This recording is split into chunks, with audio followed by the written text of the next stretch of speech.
সব ধরনের জ্বালানি তেলের দাম বাড়ালো সরকার। লিটারে 15 থেকে 20 টাকা বৃদ্ধি। ডিজেল 115, অক্টেন 140, পেট্রোল 135 ও কেরোসিন 130 টাকা নির্ধারণ। মিশ্র প্রতিক্রিয়া গ্রাহকের। যথাসময়ে হামের টিকা না দিয়ে ক্ষমাহীন অপরাধ করেছে আগের দুই সরকার। সন্তান হারানো মা বাবার কাছে দুঃখ প্রকাশ প্রধানমন্ত্রীর। সুস্বাস্থ্যের দেশ গড়ার প্রত্যয়।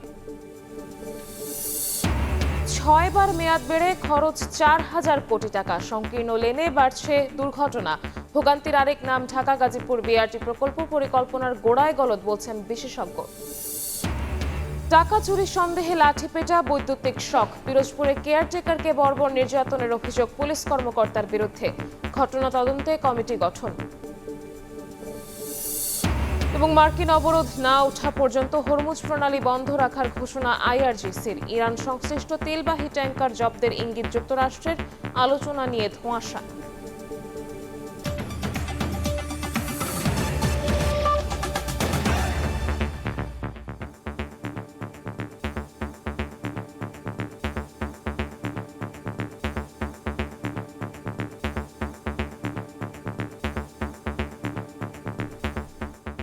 ভোরের সময়ের সঙ্গে আছি আমি শবনব নিবিড়।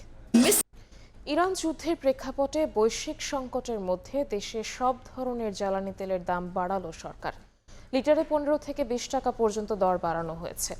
সরকারের পদক্ষেপকে সাধুবাদ জানিয়েছে পাম্প মালিক সমিতি। এদিকে দাম বৃদ্ধিতে মিশ্র প্রতিক্রিয়া দেখা দিয়েছে গ্রাহকের মাঝে। জীবনযাত্রার অন্যান্য খাতেও প্রভাব পড়বে বলে আশঙ্কা তাদের।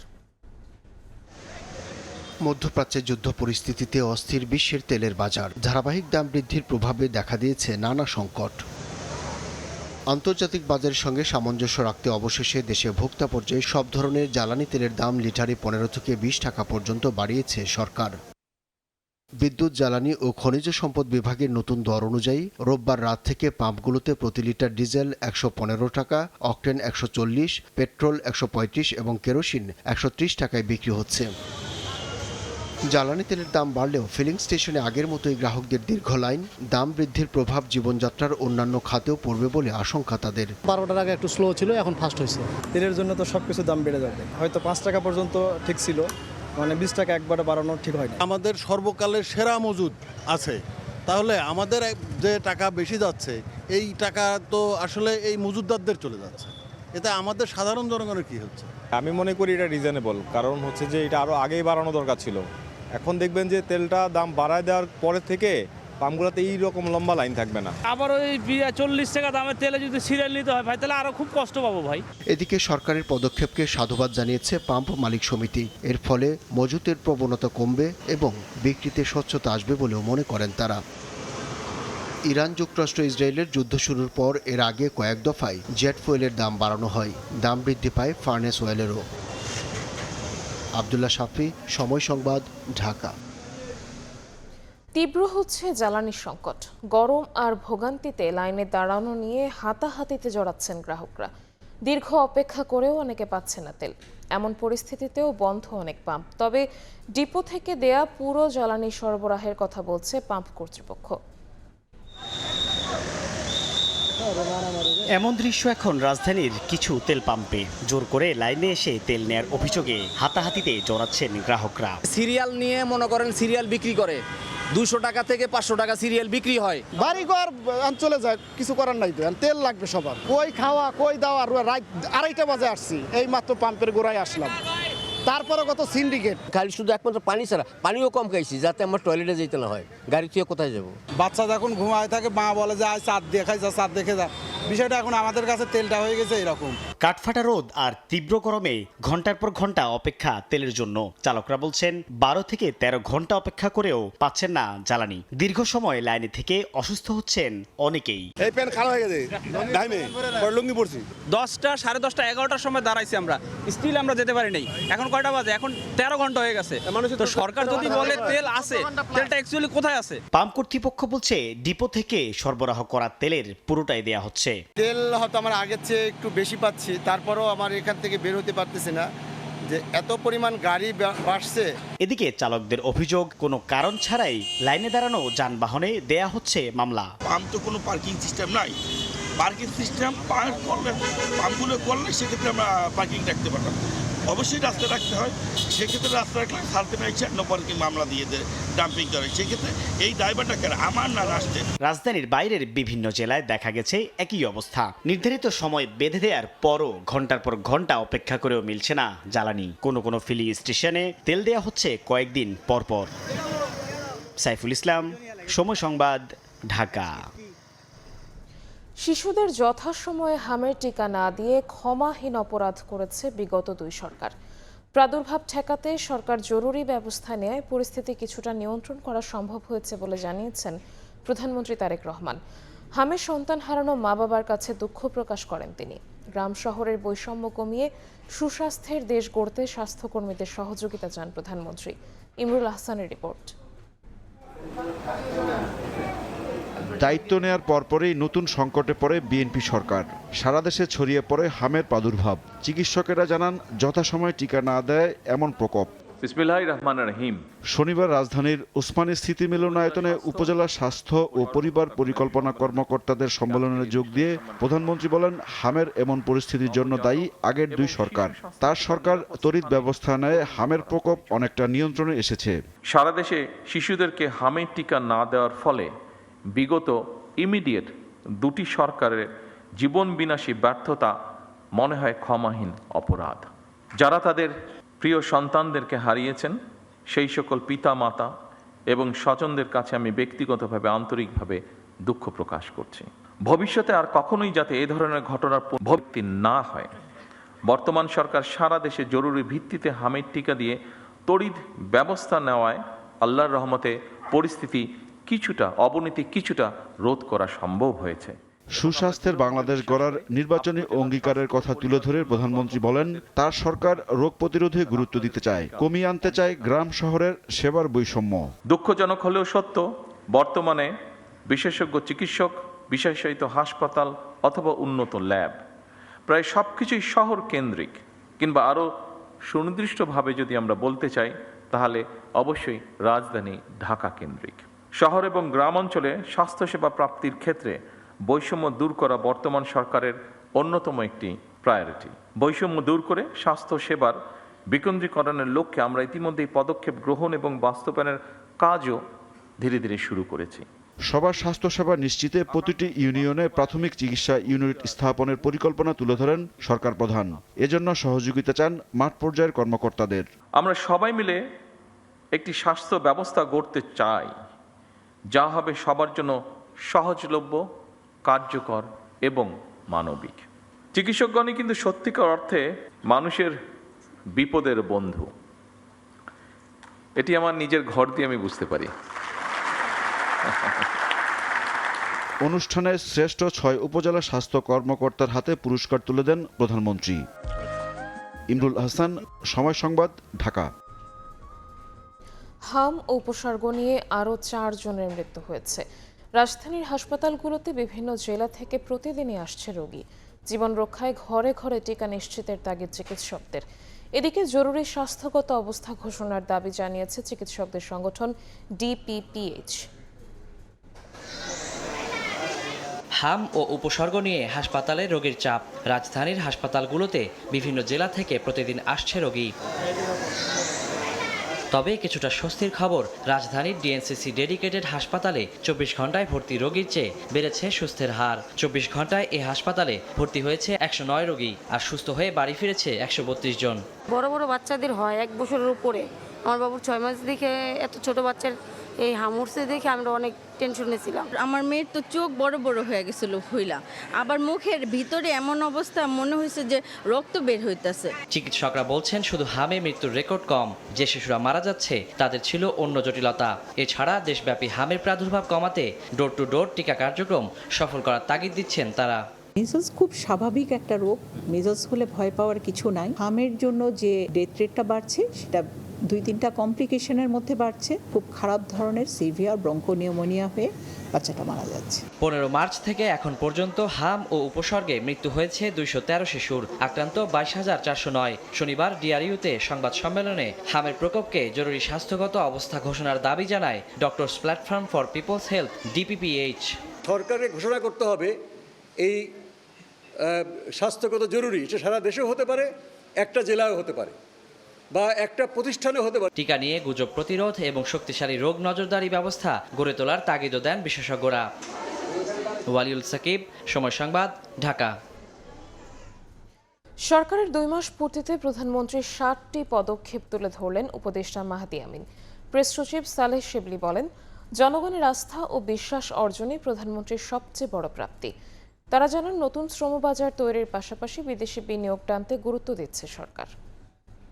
সশস্ত্র চিত্রে শপথ করিতেছি যে নির্বাচনের পর সরকার গঠনের 2 মাস, এর মধ্যেই সরকার তাদের নির্বাচনী প্রতিশ্রুতি বাস্তবায়ন শুরু করেছে। নির্বাচিত হওয়ার পরেই বেশ বেগ পেতে হয় মধ্যপ্রাচ্য যুদ্ধ পরিস্থিতি ও জ্বালানি সংকট সামনে এলে। এর মাঝেই 60 দিন অতিবাহিত হওয়ায় সরকারের 60টি পদক্ষেপ তুলে ধরতে সংবাদ সম্মেলনের আয়োজন করে প্রধানমন্ত্রীর কার্যালয়, যেখানে তারা দাবি করেন এই কয়েকদিনে সরকার জনগণের আস্থা ও বিশ্বাস অর্জন করতে সক্ষম হয়েছে। দেশ সেবা করার জন্যই দায়িত্ব গ্রহণ করেছেন। যে খারাপ কাজগুলো আপনার দুষ্ট লোকেরা করছিল, এগুলো কিন্তু তুলনামূলক অনেক কমে গেছে। আমাদের এই 60 দিনের সবচেয়ে বড় অর্জন, বাংলাদেশের জনগণ তারেক রহমানকে বিশ্বাস করেছে, তারেক রহমান বাংলাদেশের জনগণকে বিশ্বাস করেছেন। প্রধানমন্ত্রীর উপদেষ্টা ও কার্যালয়ের মুখপাত্র ডক্টর মাহাদি আমিন বলেন, নির্বাচনী প্রতিশ্রুতি বাস্তবায়নে গুরুত্ব দিয়ে ফ্যামিলি কার্ড, কৃষক কার্ড, খাল খনন কর্মসূচি সহ বেশ কিছু পদক্ষেপ ইতিমধ্যে বাস্তবায়ন শুরু করেছে সরকার। নির্বাচনী প্রতিশ্রুতি অনুযায়ী নারীর ক্ষমতায়নের লক্ষ্যে দেশের প্রতিটি পরিবারের কাছে পর্যায়ক্রমে ফ্যামিলি কার্ড পৌঁছে দেওয়ার পাইলট প্রকল্প শেষ হয়েছে। দেশের কৃষক কৃষানীদের জন্য 10টি সুবিধা ও নগদ অর্থায়ন সম্বলিত কৃষক কার্ড প্রচলন করা হয়েছে।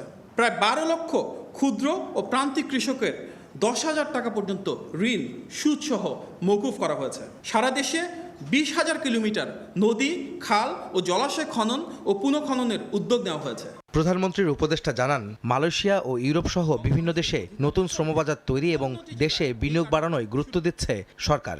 বিকল্প শ্রমবাজার খুঁজতে ইউরোপের 60টি দেশের সঙ্গে ইতিমধ্যে দ্বিপাক্ষিক চুক্তি স্বাক্ষরের উদ্যোগ গ্রহণ করা হয়েছে। দেশগুলো হলো Serbia, Greece, North Macedonia, Romania, Portugal, Brazil ও রাশিয়া। সরকারের 180 দিনের কর্মপরিকল্পনায় প্রবাসী কার্ড প্রদান সহ বেশ কিছু জনবান্ধব প্রকল্প বাস্তবায়ন করার কথাও বলেন এই উপদেষ্টা। উপস্থিত আছেন আহমেদ সালেহিন, সময় সংবাদ, ঢাকা। সংখ্যাগরিষ্ঠতার জোরে সরকার জনরায় প্রত্যাখ্যান করলে আন্দোলনের হুঁশিয়ারি দিয়েছে 11 দলীয় ঐক্য। রাজধানীতে গণমিছিলের আগে সমাবেশে হুঁশিয়ারি দেন নেতারা। এদিকে হাম সংক্রমণের জন্য স্বাস্থ্য খাতের বিশৃঙ্খলাকে দায়ী করেন জামাতের আমির। জ্বালানি সংকট নিয়ে সরকারকে লুকোচুরি না করার আহ্বান জানান তিনি। গণভোটের রায় বাস্তবায়ন এবং জ্বালানি তেল ও স্বাস্থ্য খাতের অব্যবস্থাপনার প্রতিবাদে রাজধানীতে 11 দলীয় ঐক্যের গণমিছিল। বিজয়নগর থেকে শুরু হওয়া মিছিলটি কাকরাইল হয়ে শান্তিনগরে গিয়ে শেষ হয়। মিছিলের আগে সমাবেশে 11 দলের নেতারা চলমান হাম সংক্রমণ পরিস্থিতি, দ্রব্যমূল্যের ঊর্ধ্বগতি, জ্বালানি সংকট সহ জনস্বার্থ সংশ্লিষ্ট নানা বিষয়ে সরকারের সমালোচনা করেন। বর্তমান সরকারকে পতিত আওয়ামী লীগ সরকারের মতো গণবিরোধী রূপ ধারণ না করার আহ্বান জানান তারা। জনগণ রায় দিয়েছে, এই সংসদের দায়িত্ব গণভোটের রায় বাস্তবায়ন করা। হাসিনার সরকার ছিল গণবিরোধী সরকার, আর বর্তমান সরকারও জনগণের বিরুদ্ধে অবস্থান নিয়েছে। সমাবেশে জামায়াতের নায়েবে আমির এটিএম আজহারুল ইসলাম সরকারের প্রতি ভোটের সংখ্যাগরিষ্ঠতার দোহাই দিয়ে জনরায়কে প্রত্যাখ্যান না করার আহ্বান জানান। বলেন, জুলাই সনদ ও সংস্কার বাস্তবায়নে 11 দলীয় ঐক্য যে আন্দোলন গড়ে তুলছে তা সরকারের জন্য ভালো কিছু বয়ে আনবে না। জনগণকে মাঠে আন্দোলন করতে বাধ্য করবেন না। এই জনগণ যদি আন্দোলন করতে মাঠে নামে, আমরা বলতে চাই জনগণ দাবি আদায় করা পর্যন্ত রাজপথ ছাড়বে না ইনশাআল্লাহ। এদিন সকালে রাজধানীর শিশু হাসপাতাল ও আসাদ গেটের একটি ফিলিং স্টেশন পরিদর্শনে যান বিরোধী দলীয় নেতা ও জামায়াত আমির ডাক্তার শফিকুর রহমান। পরিদর্শন শেষে তিনি বলেন, স্বাস্থ্য খাতের বিশৃঙ্খলার কারণে হাম সংক্রমণ বাড়ছে। বেডের ক্যাপাসিটি 1000 রোগী ভর্তি থাকে 3700, 3700। প্রতিদিন আউটডোর থেকে চিকিৎসা নেয় আরও 4000-এর মতো মানুষ। সেই পরিমাণ ম্যান পাওয়ার নাই, অবকাঠামো নাই, লজিস্টিক সাপোর্ট নাই। না থাকার কারণে স্বাস্থ্য খাতের এই বিশ্রী অবস্থা।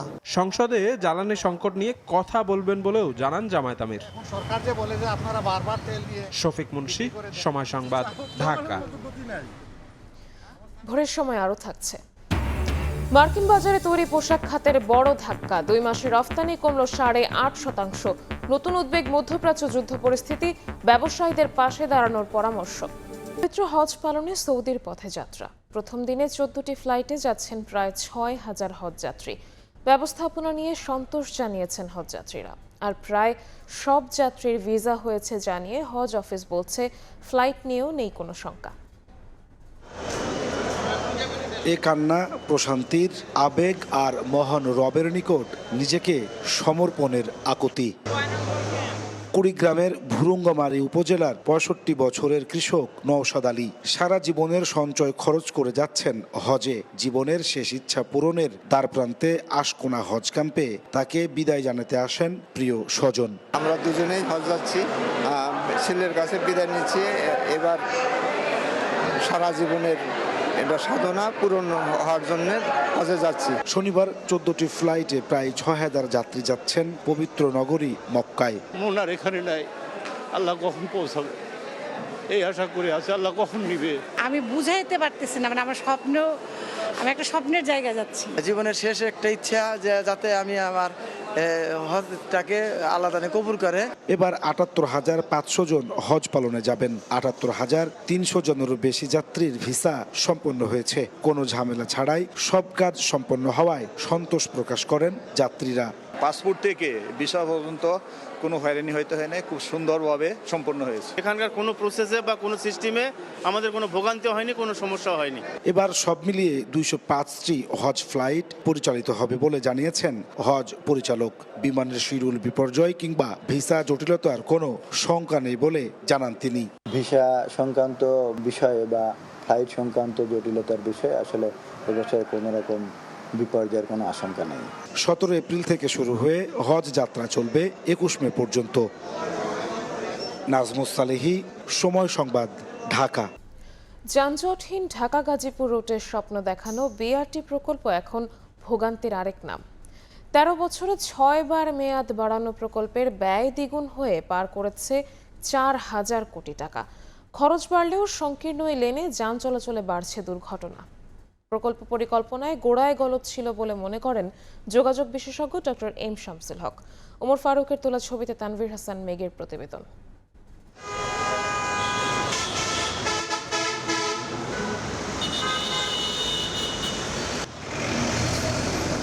ঢাকার যানজট এড়িয়ে দ্রুত গাজীপুর যেতে সরকারি বিআরটি প্রকল্প এখন যেন গলার কাটা। কথা ছিল 20.5 কিলোমিটার দীর্ঘ সড়কে চলবে বিআরটির বিশেষায়িত বাস। এজন্য করিডোরে 25টি স্টেশন ও 7টি ফ্লাইওভার নির্মাণের কাজ প্রায় শেষ। কিন্তু নকশা বদল আর সড়ক দুর্ঘটনায় প্রকল্পের সময় 6 বার বাড়ানোর পরও আলোর মুখ দেখেনি। 2024 সালে অনেকটা তড়িঘড়ি করে ফ্লাইওভার সহ বড় অংশে যান চলাচলের জন্য খুলে দেয় অন্তর্বর্তী সরকার।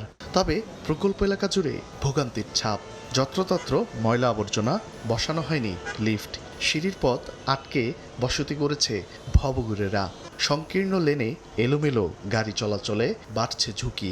বাজার স্টেশনটা সেখানে দেখা যাচ্ছে নেশা করে আসতে না, অবশ্য সিঁড়িও নাই, লিফটও নাই। মাঝখানে রাস্তাতে দুই পাশ থেকে গাড়ি আসে, মানে একদিক ফলো করে আরেক দিকে গাড়ি আসে পড়ে, তখন অ্যাক্সিডেন্ট এইভাবে বেশি হচ্ছে এখানে।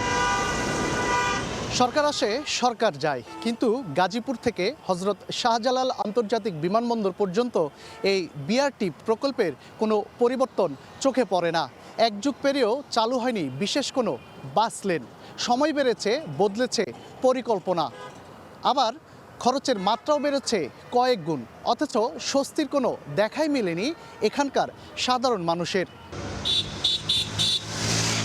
কখনো ঠিকাদারকে দোষারোপ, কখনো সরকারের কাঁধে দায় চাপিয়ে প্রকল্প পরিচালক জানালেন প্রকল্পের মেয়াদই আসলে নেই। প্রথম হলো গিয়ে ধরেন প্রকল্পের মেয়াদটাই নেই, এই মেয়াদটা আগে বাড়তে হবে। ঠিকাদারের সাথে বিভিন্ন অনুমোদনের বিষয়ে এগুলা তখন উপস্থাপন করা হবে। যতক্ষণ না পর্যন্ত অনুমোদন হচ্ছে এগুলো উপস্থাপন করা যাচ্ছে না। উপস্থাপন করা হলে সরকার যদি সেগুলি ঠিক মনে করে, যদি অনুমোদন দেয়, তারপরে কাজগুলি শেষ করা যাবে। এই প্রকল্পের গোড়ায় গলদ দেখছেন যোগাযোগ বিশেষজ্ঞ ডক্টর এম শামসুল হক। প্রজেক্টটা নেওয়ার জন্য দ্রুত গতিতে ফিজিবিলিটি করে হ্যান্ডশেকটা করিয়ে দেওয়া হয়েছে ইমপ্লিমেন্টেশনের জন্য। সো কোনো প্রজেক্ট যদি পরিকল্পনায় ত্রুটি থাকে, বাস্তবায়নে সময়ক্ষেপণ হয়, এখানে তাই হয়েছে। পুরো প্রকল্প শেষ হওয়ার আগে এক লেন খুলে দেওয়ায় সাময়িক সুবিধা হলেও তা অনিরাপদ বলেও মনে করেন এই বিশেষজ্ঞ। তার মতে বিশেষায়িত বাসের জন্য আলাদা লেনের এই প্রকল্প কখনো জনবান্ধব হবে না। তানভীর হাসান মেঘ, সময় সংবাদ, ঢাকা। যুক্তরাষ্ট্রের বাজারে বড় ধাক্কা খেয়েছে দেশের তৈরি পোশাক খাত। চলতি বছরের 2 মাসে রফতানি কমেছে প্রায় 8.5%। মার্কিন শুল্ক ভারে চীন, ভারতের রফতানি নুয়ে পড়লেও ভিয়েতনাম, ইন্দোনেশিয়ার প্রবৃদ্ধি রফতানিকারকদের ভাবনায় যোগ করেছে নতুন উদ্বেগ। তাদের দাবি, অভ্যন্তরীণ জটিলতায় মার্কিন ক্রয়াদেশ টানতে পারেনি বাংলাদেশ। এর মধ্যে মধ্যপ্রাচ্য পরিস্থিতি কঠিন করে তুলেছে ঘুরে দাঁড়ানোর পথ। এ অবস্থায় নীতি কৌশল নিয়ে রফতানি খাতের পাশে দাঁড়ানোর পরামর্শ দিচ্ছেন অর্থনীতিবিদরা। MS আরিফিনের report. দেশে অনির্বাচিত সরকার আর বিশ্ববাজারে ছড়ি ঘোরানো মার্কিন কূটনীতিতে যুক্তরাষ্ট্রে কমছে বাংলাদেশের তৈরি পোশাকের বাজার হিস্সা। অটেকজাত তথ্য বলছে, চলতি বছরের প্রথম 2 মাস জানুয়ারি থেকে ফেব্রুয়ারি সময়ে যুক্তরাষ্ট্রে $137 কোটি পোশাক রপ্তানি করেছে বাংলাদেশ, যা গত বছরের একই সময়ের তুলনায় প্রায় 8.5% কম। এ সময় ট্রাম্পের আগ্রাসী শুল্ক চীন, ভারতের রপ্তানি উল্লেখযোগ্য কমালেও ভিয়েতনামের প্রায় 3 আর ইন্দোনেশিয়ার প্রবৃদ্ধি হয়েছে 4% হারে। এক্সপোর্টকে ত্বরান্বিত করার জন্য তাদের সরকার যোগ উপযোগী তারা পদক্ষেপ নিচ্ছে। আমাদের দেশে যে প্রবণতা, আমরা অনুকরণশীল, আমরা আমাদের আইনের পরিবর্তনগুলি করছি না। আমরা জ্বালানি সংকট আর ঈদের ছুটি সহ গেল 2 মাসে বেশি ছুটি থাকায় ব্যাহত হয়েছে উৎপাদন। শুল্ক চাপে ক্রেতাদের ব্যয় সংকোচন নীতি আর বন্দরে অবরোধ সহ নানা জটিলতায় বাধার মুখে পড়েছে শিপমেন্ট। এমন নানা কারণে যুক্তরাষ্ট্রের বাজারে বাংলাদেশি পোশাকের হিস্সা কমছে বলে মনে করেন উদ্যোক্তারা। আর এই নেতিবাচক পথ থেকে ঘুরে দাঁড়ানোর পথে বাধা হয়ে দাঁড়িয়েছে মধ্যপ্রাচ্য ঘিরে বিশ্ববাজারের অস্থিতিশীলতা। সোর্সিংটা যেন এককেন্দ্রিক না হয়, এটাকে ডাইভার্স করতে হবে ফিউচারে। আর আমাদের নিজস্ব এক্সপ্লোরেশন বাড়ানোর চেষ্টা করতে হবে। আমাদের রিনিউয়েবল এনার্জি, বিশেষ করে সোলার, এই জায়গায় আমাদেরকে কনসেন্ট্রেট করতে হবে। তো বড় চ্যালেঞ্জ হচ্ছে, যেটা এক কথা, যে আমরা আনসার্টেনিটিতে আছি, অনিশ্চয়তায় আছি। সরবরাহ বাধাগ্রস্ত হওয়া বৈশ্বিক পরিস্থিতিতে রপ্তানিমুখী শিল্পে অভ্যন্তরীণ সহযোগিতা জরুরি বলে মনে করেন অর্থনীতিবিদরা। বাংলাদেশ ব্যাংক একটা প্যাকেজ তৈরি করে, যেখানে হচ্ছে সফট লোন দেওয়া এবং প্রয়োজনে তাদেরকে রিশিডিউলিংয়ের সুযোগ দেওয়া এবং এর পাশাপাশি এই স্বল্প সুদে আসলে ঋণের ব্যবস্থা করা, এই বিশেষ করে আপৎকালীন সময়ের জন্য। অটেকজাত তথ্য, জানুয়ারি থেকে ফেব্রুয়ারি সময়ে $1170 কোটি পণ্য আমদানি করেছে যুক্তরাষ্ট্র, যা আগের বছরের একই সময়ের তুলনায় প্রায় 13.5% কম। MS আরিফিন, সময় সংবাদ, ঢাকা। পুলিশের টাকা চুরির সন্দেহে প্রথমে লাঠিপেটা, পরে বৈদ্যুতিক শক, সবশেষে জ্বলন্ত মোমে যুবককে ঝলসে দেওয়ার অভিযোগ উঠেছে। পিরোজপুর জেলা পুলিশের অফিসার মেসে এমন নির্যাতনের শিকার হন মেসের অস্থায়ী কেয়ারটেকার ইউনুস।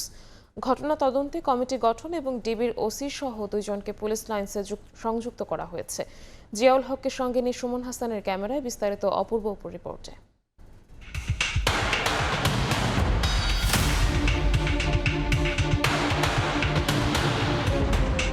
8 বছরেরও বেশি সময় পিরোজপুরের এই পুলিশ অফিসার মেসেই কেয়ারটেকারের অস্থায়ী চাকরি করেন ইউনুস।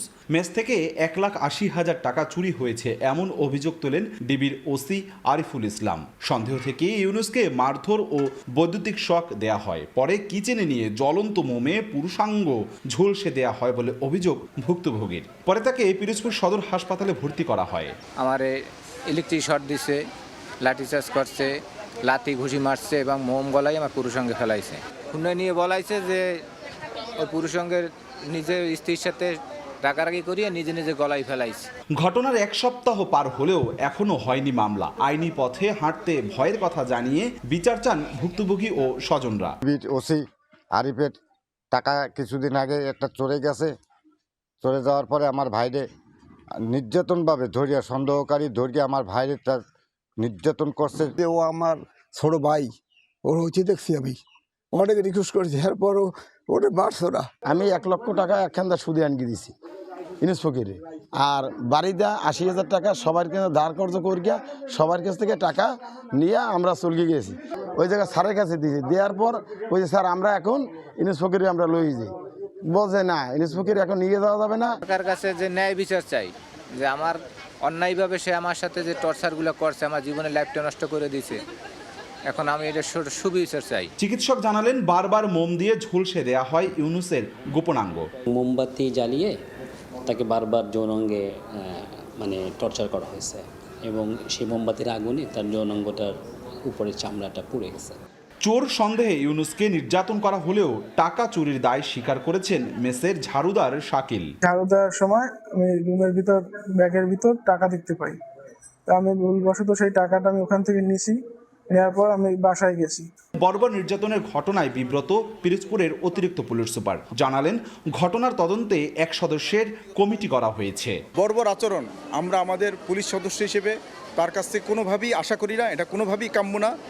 এটাকে আমি ব্যক্তিগতভাবে এবং আমার আজকে ডিপার্টমেন্টের পক্ষ থেকে আমি ধিক্কার জানাই, ঘৃণা জানাই। সমালোচনার মুখে অভিযুক্ত আরিফুল ইসলাম সহ দুজনকে পুলিশ লাইন্সে সংযুক্ত করা হয়েছে। অপূর্ব অপু, সময় সংবাদ, বরিশাল। মাদারীপুরে একটি বাজারে 6টি জুয়েলার্স সহ 8টি দোকানে দুর্ধর্ষ ডাকাতি হয়েছে। এ সময় কয়েকটি সিন্দুক সহ কোটি টাকার স্বর্ণ লুট করে নিয়ে গেছে বলে দাবি ব্যবসায়ীদের। বাধা দেয়ায় পিটিয়ে আহত করা হয় এক দোকান কর্মচারীকেও। জড়িতদের ধরতে তদন্ত শুরু করেছে পুলিশ। দোকানের তালা ভাঙা, ভেতরে যত্রতত্র ছড়িয়ে মালামাল। মাদারীপুরে 6টি জুয়েলার্স সহ 8টি দোকানে দুর্ধর্ষ ডাকাতির ঘটনা ঘটেছে। ভুক্তভোগীরা জানায়, প্রতিদিনের মতো শুক্রবার রাতে সদর উপজেলার হাউসদি বাজারে দোকান বন্ধ করে বাড়ি চলে যান স্বর্ণ ব্যবসায়ীরা। শনিবার ভোরে একদল মুখোশধারী ডাকাত বাজারের পাহারাদারকে আঘাত করে অস্ত্রের মুখে জিম্মি করে। এরপর 6টি জুয়েলার্স সহ 8টি দোকানে লুটপাট চালায়। এ সময় 2টি দোকানের সিন্ধুকও নিয়ে যায় তারা। বিষয়টি টের পেয়ে পাশের দোকানে থাকা এক রাজমিস্ত্রি এগিয়ে গেলে তার হাত পা বেঁধে পিটিয়ে আহত করা হয়। এ ঘটনায় কয়েক কোটি টাকার ক্ষতি হয়েছে বলে দাবি ব্যবসায়ীদের। আমার এক বন্ধু খবর দিয়েছে যে দোকানে ডাকাতি হয়েছে। এখানে আমাদের 6টা দোকান, 6 দোকানে ডাকাতি হয়েছে। এদিকে সব তালা ভাঙ্গা সিন্দুক নিয়ে গেছে, কারো ক্যাশ নিয়ে গেছে। 30 ভরির মতো সোনা ছিল আর 500 ভরি রূপা ছিল, লাখখানি টাকার মতো নগদ ছিল। খবর পেয়ে ঘটনাস্থল পরিদর্শন করে পুলিশ। ব্ল্যাক সেল বিভিন্নভাবে নিছি এবং এই সিসিটিভি ফুটেজ বিভিন্নভাবে সংগ্রহ করতেছি। পরবর্তীতে আমরা দেখে তদন্তপূর্বক এটা বিশেষভাবে ব্যবস্থা নেওয়া হবে। ব্যবসায়ীদের দাবি, 6টি স্বর্ণের দোকান থেকে অন্তত 50 ভরি স্বর্ণ ও 100 ভরি রূপা লুট করেছে ডাকাতরা, আর খোয়া গেছে নগদ কয়েক লাখ টাকা। সঞ্জয় কর্মকার, অভিজিৎ, সময় সংবাদ, মাদারীপুর। নিজ ঘর থেকে গৃহবধূর মরদেহ উদ্ধার হয়েছে। বিষয়টিকে হত্যাকাণ্ড বলে দাবি স্বজনদের। গোলাকান্দাইল ইউনিয়নের হোরগাঁও এলাকায় শাহিন ডাক্তারের বাড়িতে 3 সন্তানকে নিয়ে ভাড়া থাকতেন রানী কুদ্দুস মিয়া দম্পতি। শনিবার সকালে নিজ ঘরে রানীর মরদেহ পড়ে থাকতে দেখলে থানায় খবর দেন প্রতিবেশীরা। লাশ উদ্ধার করে ময়নাতদন্তের জন্য ভিক্টোরিয়া জেনারেল হাসপাতাল মর্গে পাঠায় পুলিশ। ঘটনার পর থেকে পলাতক রয়েছেন রানীর স্বামী কুদ্দুস মিয়া। রানীকে কীটনাশক পান করিয়ে হত্যা করা হয়েছে বলে অভিযোগ স্বজনদের।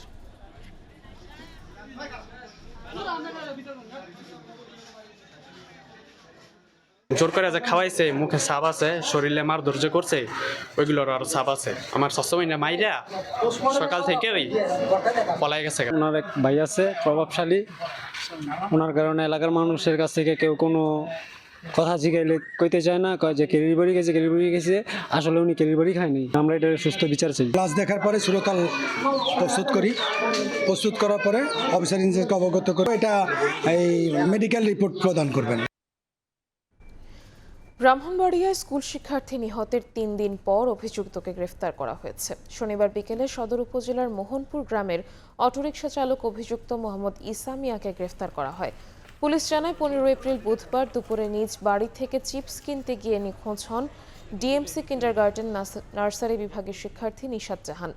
ঘটনার 2 দিন পর শুক্রবার দুপুরে বাড়ির পাশের ঝোপ থেকে অর্ধগলিত অবস্থায় তার মরদেহ উদ্ধার করে পুলিশ। পরে তদন্তে জিজ্ঞাসাবাদে হত্যাকাণ্ডের দায় স্বীকার করেন প্রতিবেশী অটোরিকশা চালক মোহাম্মদ ইসা। ধর্ষণ চেষ্টায় ব্যর্থ হয়ে শিশুটিকে শ্বাসরুদ্ধ করে হত্যা করা হয়েছে বলে জানায় পিবিআই।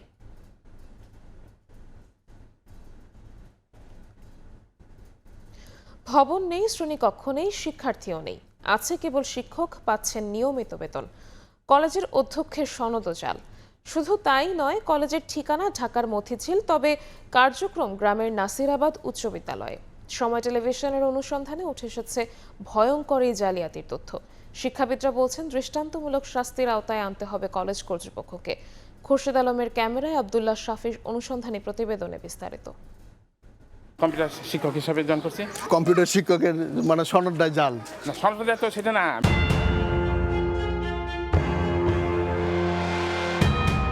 সময় সংবাদের কাছে তথ্য ছিল শিক্ষকদের সনদ জালিয়াতির, কিন্তু কেঁচো খুঁড়তে গিয়ে বেরিয়ে এলো সাপ।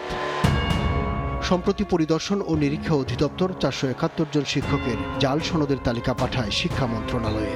এই তালিকায় দেখা যায় ঢাকা সিটি ইন্টারন্যাশনাল কলেজের অধ্যক্ষ মাহবুবুল ভূঁইয়ার নাম, ঠিকানা মতিঝিলের শহীদবাগ। কয়েক ঘন্টা ঘুরেও কলেজের দেখা মেলে না। ঢাকা সিটি ইন্টারন্যাশনাল কলেজ মতিঝিলের শহীদবাগ এবং শান্তিবাগ এলাকার যেই জায়গাটিতে এই কলেজটি থাকার কথা, সেখানে আমরা গুগল করেছি এবং স্থানীয়দের সঙ্গে কথা বলেছি, কিন্তু কোথাও এই কলেজটির অস্তিত্ব খুঁজে পাইনি আমরা।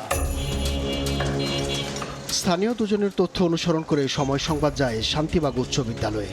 সেখানেই নাকি ঢাকা সিটি ইন্টারন্যাশনাল কলেজ, কিন্তু স্কুল ছাড়া কলেজের কোনো নাম ফলক নেই। ভিতরে ঢুকতেই দেখা হয় দুই নিরাপত্তা রক্ষীর সঙ্গে। ওইখানে শুরু করছিল কত বছর আগে? অনেক দিন হয়েছে। আর এখানে কয় বছর ছিল? 8-10 বছর আছে।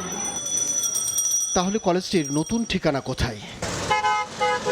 ফোনালাপের সূত্র ধরে সময় সংবাদ ছুটল নাসিরাবাদ গ্রামের দিকে। ব্রিজ পেরিয়ে গ্রামীণ ছায়া ঘেরা পরিবেশে নাসিরাবাদ স্কুল, কিন্তু ঢাকা সিটি ইন্টারন্যাশনাল কলেজ কোথায়? ওইটা তো হাই স্কুল, আমি কলেজটা দেখতে আসছি। এক পর্যায়ে এলেন কলেজের অধ্যক্ষ মাহবুবুল ভূঁইয়াও। আমার রুমে বসে কথা বলি। ঠিক আছে, প্রতিবেদনের শুরুর সেই প্রশ্নের উত্তর এবার হাতের কাছেই। ভবন নেই, ক্লাসরুম নেই, নেই শিক্ষার্থী। অধ্যক্ষ জানালেন তিনি কলেজে যোগদান করেছিলেন কম্পিউটার শিক্ষক হিসেবে। কপাল গুণে তিনিই এখন সর্বেসর্বা অধ্যক্ষ। তবে যেই সনদ বলে চাকরি নিয়েছিলেন সেই সনদটিও জাল। আমাকে অভিযোগ করছে এবং আমাকে জবাবে প্রতিবেদন দিয়েছে, প্রতিবেদন জমা দিয়েছে। আচ্ছা, কি আছে সেটা তো মন্ত্রণালয় দেখবে। জানান 24 জন শিক্ষকের সবাই এমপিওভুক্ত। শিক্ষার্থী না থাকলেও বেতন পাচ্ছেন নিয়মিত। টিচাররা 24 জন, স্টুডেন্টও তো মনে হয় 24 জন নাই। হ্যাঁ, স্টুডেন্ট 24 জন আছে। তো নাই সে না, আমার গত বছর আমাদের 27 জন পরীক্ষার্থী ছিল। ভাড়াটা কিছুই দিতে পারেন না? ভাড়াটা ছাত্র নেই, ভাড়া দিব করতে। টাকা পয়সা তো পাচ্ছেন ঠিক আছে, এটা তো মজার ব্যাপার। এটা মজার বিষয়। তাহলে কলেজ খোলার দিনে শিক্ষার্থীরা কোথায়? এই প্রশ্নের জবাব নেই কারো কাছে। শিক্ষা প্রতিষ্ঠানে নিয়মিত পরিদর্শন করে থাকে শিক্ষা মন্ত্রণালয়ের পরিদর্শন ও নিরীক্ষা অধিদপ্তর। তারা সশরীরেই শিক্ষা প্রতিষ্ঠানে গিয়ে প্রতিবেদন দেন, কিন্তু ঢাকা সিটি ইন্টারন্যাশনাল কলেজের ক্যাম্পাসে যেখানে নেই, সেখানে কিভাবে তারা এখনো বেতন ভাতা পাচ্ছেন? এই বিষয়টা আমরা খতিয়ে দেখব, যে আমাদের নিরীক্ষা এবং পরিদর্শনের আওতা নিয়ে আসবো। শিক্ষাবিদরা বলছেন এমন পরিস্থিতি শিক্ষকদের জন্য লজ্জার। দ্রুত দৃষ্টান্তমূলক শাস্তির দাবি তারা। শিক্ষাক্ষেত্রে যখন শিক্ষকেরা এটা করে, সেখানে আসলে চরম নৈতিক অধঃপতন। আমি মনে করি যে এটার একটা দৃষ্টান্তমূলক শাস্তি পাওয়া উচিত। 471টি ভুয়া শিক্ষক সনদের একটি মাত্র যাচাই করতে গিয়ে সময় সংবাদ পেয়েছে কিভাবে স্কুলের পেটে ঢুকে গেছে আস্ত একটা কলেজ। বাকিগুলোর পরিস্থিতি কেমন, সেই প্রশ্ন রয়েই যাচ্ছে। আব্দুল্লাহ শাফি, সময় সংবাদ, ঢাকা। বৈশ্বিক জ্বালানি সংকটের মধ্যেই নতুন তেলকূপ খননের উদ্যোগ নিয়েছে সিলেট গ্যাসফিল্ড কোম্পানি। বর্তমানে রশিদপুর ফ্র্যাকশনেশন প্ল্যান্ট থেকে সপ্তাহ জুড়ে প্রতিদিন 7.25 লাখ লিটারেরও বেশি জ্বালানি সরবরাহ হচ্ছে। অন্যদিকে অনশোর ও অফশোর এলাকায় ব্যাপক জরিপ করে নতুন নতুন কূপ অনুসন্ধানের তাগিদ দিয়েছেন জ্বালানি বিশেষজ্ঞরা। ইকরামুল কবিরের রিপোর্ট, ছবি তুলেছেন নৌশাদ আহমদ চৌধুরী। সিলেট গ্যাসফিল্ড কোম্পানির হরিপুর, কৈলাসটিলা, বিয়ানীবাজার ও রশিদপুর গ্যাস ক্ষেত্রের 34টি কূপের মধ্যে 17টি কূপ থেকে 14 কোটি 20 লাখ ঘনফুট গ্যাস জাতীয় সঞ্চালন লাইনে সরবরাহ করা হচ্ছে। এই পরিমাণ আরও বাড়ানোর পদক্ষেপ নিয়েছে কোম্পানি। আমরা এখন 142 মিলিয়ন ঘনফুট গ্যাস জাতীয় গ্রিডে যোগ করতে পারতেছি, এবং এই যে বাকি যে 3টা কূপ ড্রিলিং অসমাপ্ত আছে, এইটা যদি হয়ে যায়, এখান থেকে আরও 30 মিলিয়ন ঘনফুট গ্যাস জাতীয় গ্রিডে দিতে পারবো। বর্তমানে দেশে বিভিন্ন গ্যাস কূপ থেকে 6 থেকে 6.5 হাজার ব্যারেল কনডেনসেট উৎপাদিত হয়। সিলেট গ্যাসফিল্ডের রশিদপুর ফ্র্যাকশনেশন প্ল্যান্টে পরিশোধ করা হচ্ছে 4.5 হাজার ব্যারেল। তো জ্বালানি ও খনিজ সম্পদ বিভাগের বিভাজন অনুযায়ী আমরা ডেইলি 4500 ব্যারেল কনডেনসেট পাই। গ্যাসের সঙ্গে প্রাপ্ত কনডেনসেট পরিশোধ করে পেট্রোল, অকটেন, ডিজেল ও কেরোসিন পাওয়া যাচ্ছে। বর্তমান প্রেক্ষাপটে জ্বালানি তেল আহরণ বৃদ্ধির লক্ষ্যে কোম্পানি তেল সমৃদ্ধ হরিপুর গ্যাস ক্ষেত্রের নতুন কূপ খননের উদ্যোগ নিয়েছে কোম্পানি। অন্যদিকে সমুদ্রে বিপুল পরিমাণ গ্যাস ও তেল মজুদ রয়েছে, সেদিকে দ্রুত নজর দেওয়ার দাবি জানিয়েছেন এই বিশেষজ্ঞ। এই 4500 ব্যারেল কনডেনসেটকে আমরা আমাদের সেই রশিদপুর ফ্র্যাকশনেশন প্ল্যান্টের মাধ্যমে বিভাজন করে ডেইলি কম বেশি 3400 থেকে 3500 ব্যারেল পেট্রোল পাই, 600 থেকে 700 ব্যারেল অকটেন পাই, 150 থেকে 250 ব্যারেল ডিজেল পাই। তেল কূপ খননের কর্মপরিকল্পনা আছে সিলেট 12, সেটাও আমরা এগিয়ে চলছি, সেটাও আমাদের চূড়ান্ত পর্যায়ে আছে। আমি মনে করি যে আমাদের বে অফ বেঙ্গল যেটা অফশোর যেটা রিজন যেটা, এইটাকে অবশ্যই প্রায়োরিটি দেওয়া উচিত। প্রায়োরিটি দিয়ে এখানে সার্ভেটা শেষ করা দরকার। সিলেট গ্যাস ফিল্ড কোম্পানির গ্যাস কূপগুলো থেকে প্রাপ্ত জ্বালানি তেল দিয়ে দেশের চাহিদার 30 থেকে 35 ভাগ পেট্রোল, 12 থেকে 15 ভাগ অকটেন, 9 ভাগ ডিজেল ও 2 ভাগ কেরোসিনের চাহিদা মেটাচ্ছে। শীঘ্রই এই গ্যাস কূপ থেকে 70 থেকে 80 লাখ ঘনফুট গ্যাস জাতীয় সঞ্চালন লাইনে সরবরাহের পাশাপাশি বিপুল পরিমাণে জ্বালানি প্রাপ্তির কথা জানালেন Sylhet gas field company limited. Sylhet 10 সম্প্রসারণ গ্যাস কূপ থেকে ইকরামুল কবির, সময় সংবাদ। গভীর সমুদ্র থেকে মহেশখালীতে পাইপলাইনে তেল এনে সারা দেশে সরবরাহ করা হবে বলে জানিয়েছেন বিদ্যুৎ ও জ্বালানি প্রতিমন্ত্রী অনিন্দ্য ইসলাম অমিত। শনিবার কক্সবাজারের মহেশখালীতে স্থাপিত এসপিএম প্রকল্প পরিদর্শন শেষে একথা জানান তিনি। বলেন 3 থেকে 6 মাসের মধ্যেই এই কার্যক্রম চালুর লক্ষ্য নির্ধারণ করা হয়েছে। প্রকল্পটি চালু হলে মাত্র 48 ঘন্টায় 1 লাখ টন তেল খালাস সম্ভব। কক্সবাজারের মহেশখালীতে খালি পড়ে আছে 6টি স্টোরেজ ট্যাঙ্ক। এগুলোর মধ্যে 3টিতে প্রায় 1,26,000 টন ক্রুড অয়েল ও বাকি 3টিতে 75,000 টন ডিজেল মজুতের সক্ষমতা রয়েছে। অথচ নির্মাণের 2 বছরও চালু করা যায়নি সিঙ্গেল পয়েন্ট মোরিং বা এসপিএম প্রকল্প। শনিবার সকালে প্রকল্প এলাকা পরিদর্শনে যান বিদ্যুৎ ও জ্বালানি প্রতিমন্ত্রী। এ সময় ট্যাঙ্ক ফার্ম থেকে পাইপলাইন পর্যন্ত পুরো কার্যক্রম ঘুরে দেখেন তিনি। পরিকল্পনা অনুযায়ী আগামী 6 মাসের মধ্যে এই প্রকল্প চালু হতে পারে বলে জানান জ্বালানি প্রতিমন্ত্রী। বর্তমান সরকারের 180 দিনের যে কর্মপরিকল্পনা রয়েছে, আমাদের টার্গেট হচ্ছে এই 180 দিনের মধ্যে আমরা কার্যক্রমটা শুরু করতে চাই। প্রকল্পটি চালু হলে মাত্র 48 ঘন্টায় 1 লাখ টন তেল খালাস সম্ভব। এতে সময়, খরচ ও পরিবহনজনিত অপচয় কমবে। পাশাপাশি জরুরি সময়ে মজুদ জ্বালানি ব্যবহারের সুযোগও তৈরি হবে। এখানে স্টোর করে রেখে আমরা এই স্টোরটাকে আমরা আপৎকালীন মজুদ হিসাবে আমরা এটাকে করতে পারবো, আর কি গণ্য করতে পারবো। প্রকল্প সংশ্লিষ্টদের মতে এসপিএম চালু হলে বছরে 90 লাখ টন জ্বালানি তেল খালাস ও পরিবহন সম্ভব হবে, যা থেকে সাশ্রয় হবে প্রায় 800 কোটি টাকা। সুজাউদ্দিন রুবেল, সময় সংবাদ, কক্সবাজার। মধ্যপ্রাচ্য যুদ্ধের কারণে আটকে পড়া জাহাজ বাংলার জয়যাত্রার নাবিক ও ক্রুরা সবাই নিরাপদে আছেন। তাদের দ্রুত দেশে ফিরিয়ে আনা হবে বলে জানিয়েছেন নৌপরিবহন মন্ত্রী। চট্টগ্রামের ন্যাশনাল মেরিটাইম ইনস্টিটিউটে প্রশিক্ষণার্থীদের সমাপনী কুচকাওয়াজে তিনি বলেন, জ্বালানি চ্যালেঞ্জ মোকাবিলায় সর্বোচ্চ চেষ্টা করছে সরকার। সুশৃঙ্খলভাবে পায়ের তালে তাল রেখে এগিয়ে যাচ্ছেন প্রশিক্ষণার্থীরা। মনোমুগ্ধকর কুচকাওয়াজে বিমোহিত অতিথিরা।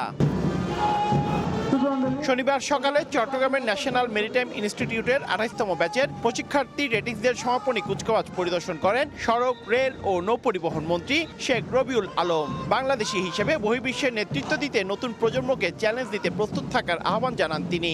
আমরাও আমাদের সামর্থ্যের শতভাগ নিয়ে আমাদের নতুন প্রজন্মকে প্রস্তুত করি চ্যালেঞ্জ নিতে, নিজেকে ভালো রাখতে, রাষ্ট্রকে ভালো রাখতে। আমরা সেই জায়গায় আপনাদের মাধ্যমে এই রাষ্ট্রকে পৌঁছায় দিতে চাই। অনুষ্ঠান শেষে গণমাধ্যম কর্মীদের মুখোমুখি হন মন্ত্রী। মধ্যপ্রাচ্য যুদ্ধের কারণে আটকে পড়া বিএসসি শিপ বাংলার জয়যাত্রার নাবিক ও ক্রুরা সবাই ভালো আছে বলে জানান তিনি। বন্দরে যে সমস্ত আটকা পড়েছিল যে জাহাজটি, তার নাবিক এবং তাদের 35 জন আছেন ওখানে, সম্ভবত 35 জন আমাদের ক্রু টুরু মিলিয়ে সবাই আছেন। তারা ভালো আছেন, তাদের মনোবল চাঙ্গা করা হয়েছে, তাদের পরিবারের খোঁজ খবর নিয়েছি, তাড়াতাড়ি চলে আসবে। পাম্পগুলোতে যে পরিমাণ জ্বালানি সরবরাহ করা হয়েছে তাতে সংকট থাকার কথা নয় উল্লেখ করে মন্ত্রী বলেন, কৃত্রিমভাবে মজুত করে সংকট সংকট সৃষ্টির অপচেষ্টা চলছে। নিয়মিতভাবে সারা বছর বা অন্য সময়ে যতটুকু সাপ্লাই প্রয়োজন হয়ে থাকে তার চেয়ে বেশি সাপ্লাই করা হচ্ছে, তারপরও সংকট কৃত্রিমভাবে তৈরি করার একটা দৃশ্য আমরা দেখছি।